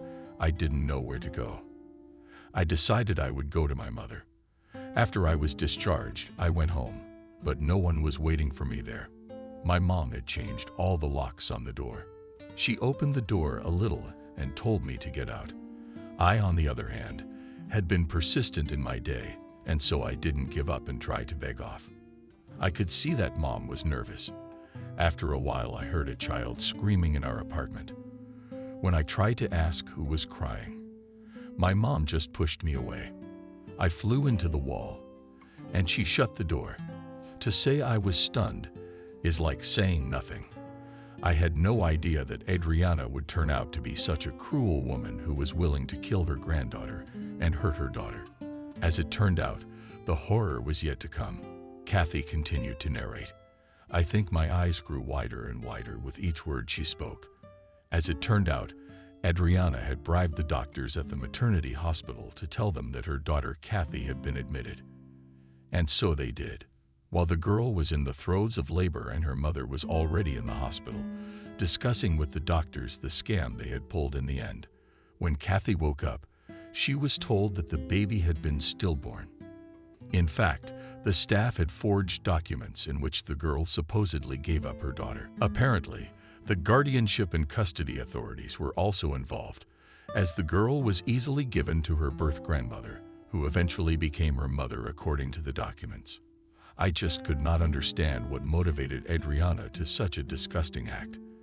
At first, it even appeared that she initially wanted to kill this child, and then she took it away from her own daughter. I couldn't believe that I had fallen in love with such a disgusting person. After all, Adriana seemed to me to always be empathetic and merciful. At some point, I felt completely all the pain Kathy was feeling at the moment. I came to the girl, embraced her. She reciprocated. Immediately, she buried her nose in my chest and started sobbing again. I'll repeat it forever. There is nothing more horrible in the world than the tears of a woman. When Kathy calmed down, we talked some more time. I needed to get to know this person as well as possible to understand how to help her. All the while my phone was ringing off the hook with Adriana's calls. I didn't want to talk to her at the time, so I didn't pick up the phone. It turned out that Kathy had just started a business a year ago. She was helping women become more beautiful. In a small amount of time, she had built up a steady base of clients who signed up a month in advance to see her for manicures, pedicures, and eyelash extensions. Not so long ago, she did all these procedures alone. But now she has a small premises with offices where specialists of the highest qualification work. I began to ask Kathy if she had tried to get her daughter back. The girl told me that for the first year and a half she had been beating on all doors, telling me that she had been deceived, that she had not given up her child. However, no one believed her. The police did not want to deal with the case as they considered it unimportant. The child welfare authorities simply closed their doors in her face because her mother had paid them generously. I realized that I could probably help legally get Kathy her daughter Betty back. However, I began to think through all of my options. The fact of the matter is that I believe that Adriana unjustifiably deprived her daughter of her child. In fact, Kathy has done nothing wrong other than getting pregnant at 15. Kathy, please calm down. I believe you have been treated unfairly, to say the least. And I promise I'll help you if things work out. You'll be embracing your own daughter tonight. David, but how are you going to do that? It's impossible. She'll never let me see her in my life. You realize I only saw my daughter when I was peeping at them.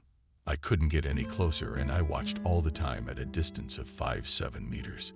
If Adriana noticed me, she would immediately grab Betty and run away. One day I tried to go up after her, but she started screaming, calling the police. People around me started looking at me, grabbing their kids. For some reason, everyone thought I was trying to steal the baby. I just wanted to be with my daughter, who was mine, not this grown woman who was called my mother. At that moment, Adriana called again. Like last time, I had no intention of picking up the phone. However, I realized that this was the only opportunity to return the child to his real mother's. When I answered the phone, Adriana bombarded me with hundreds of questions. Mostly she wanted to know why I ran away. What am I doing now? Why didn't I pick up the phone? I tried to explain that everything that was happening had stirred up a storm of emotions in me that I couldn't control. In addition, I decided that she needed to feel guilty. So I mentioned that I was offended by her rash actions and secrecy. Adriana began to tell me that it was all a very complicated story. She was ashamed to admit everything. After that, the woman began to tell her version of events. Her story was that Kathy robbed a store when she was 15 and got pregnant by some criminal mastermind. She knew nothing about her pregnancy at all. She was confronted just a week before she gave birth. The whole time the investigation was going on. When Kathy gave birth, she was sentenced to 5 years. Because of that, the girl had to give up the baby, and Adriana decided to take on the burden. So what you're saying is that Kathy spent those 4 years in prison. Am I understanding this correctly? I asked her mother that question in front of Kathy. Yeah, that's nice. And that's just the way it was. In all those years, she never once thought of her daughter. How could I trust her? This little miracle. I mean, she's gonna go back downhill. Nobody goes back to normal after prison. I saw real rage on Kathy's face. She was ready to explode. I tried with all my might to show her to keep quiet. The belt couldn't be aware of the fact that it was just the two of us now. If the girl made a single sound that Adriana's ears would pick up, my plan would fail. The girl was holding on from the last of her strength. Adriana tried to make peace with me. I told her that I could only meet her if she took Betty with her. She agreed. She said that as soon as she picked up the girl from the babysitter, she would call me right back. Right after that, I started telling Kathy about the plan that had been stuck in my head. I assured her that if everything went smoothly, she would have a daughter sitting in her arms in just a few hours. The girl had nowhere to go, so she agreed with everything I told her. Half an hour later, I received a call from Adriana saying that she had picked up Betty and was now ready to meet me. I set up a meeting at the park. I was now with Kathy. For about 20 minutes, the girl and I discussed where she would be. I gave her the keys to my car, which I had moved closer to the park entrance. When Adriana called, I left Kathy and went to meet my favorite girls. Adriana had a frustrated look on her face. However, the cheerful and upbeat Betty lifted my spirits a little. The girl was happily running towards me. I was surprised by this, as she had only seen me once in her life. However, according to Adriana, the little girl kept asking about me. Of course, I was very flattered by this. As soon as Adriana came closer to me, She immediately started making excuses and telling again her whole story, which of course I did not believe. I tried to make it look like I believed every word she said and asked questions. What surprised me the most was the fact that Betty knew that Adriana was not her real mother. She knew there was some Kathy girl who had given birth to her, abandoned her, then moved far away. I can probably understand why Adriana told her everything about the baby girl, because as she gets older, she will start to realize that Adriana is old enough to be her mother. About 15 minutes later, Adriana's car key fob started beeping. The sound of an alarm was heard from afar. The woman was very frightened that someone might have hit her because she had parked in the wrong place. That was a good thing for me. To be honest, I thought we'd have a longer chat with her. However, Kathy didn't hesitate and went straight to the other entrance where her mother's car was parked to make her yell. I told Adriana that I had no problem staying with Betty for a while the woman went to the car and made sure she was okay. She thanked me and immediately darted off in the direction of the unauthorized parking lot. As soon as Adriana was out of sight, I picked Betty up in my arms and ran the other way. All along the road, I prayed to God that Kathy would make it back to my car in that short time. Surprisingly, the little girl wasn't scared. She took it all as a game, and I tried to joke with her along the way so as not to make people suspicious. Out of the park, Kathy showed up from around the corner, unlocking my car as she walked. I opened the back door, put Betty in it, and jumped behind the wheel myself. Kathy ran over and got in the back seat too and gave me the keys. I started the car and we drove off to wherever the hell we were going. I didn't really know where we were going because now I'm a real criminal, but I'm only a criminal under the law. What was more important to me was the reunion between mother and daughter.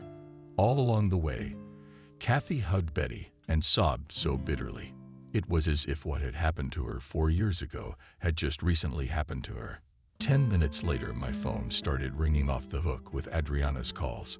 I didn't pick up the phone because I just didn't know what to say to her. I was bitter because I had loved her with all my heart, and she wasn't the person she claimed to be. When Kathy calmed down a little, she began to thank me. The words of her gratitude felt warm in my heart. At that moment, I thought that something could have worked out between us. After a little chatting with the girl, I decided that we would all go into hiding together.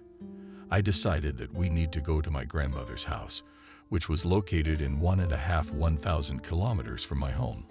I inherited it, but I had never been there.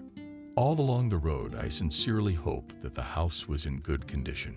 It was in a remote village with only about 20 houses, but that didn't scare me. The main thing was that there would be internet, and I would be able to work remotely. Perhaps Adriana will have a conscience, and she will not go to the police and guardianship authorities. If she does, and we are found, then I will spend all my savings on the best lawyer I can find to help sort out this convoluted story. In the meantime, I will just hope that I have a happy and carefree life ahead of me, and Kathy and her beautiful daughter will be part of my family.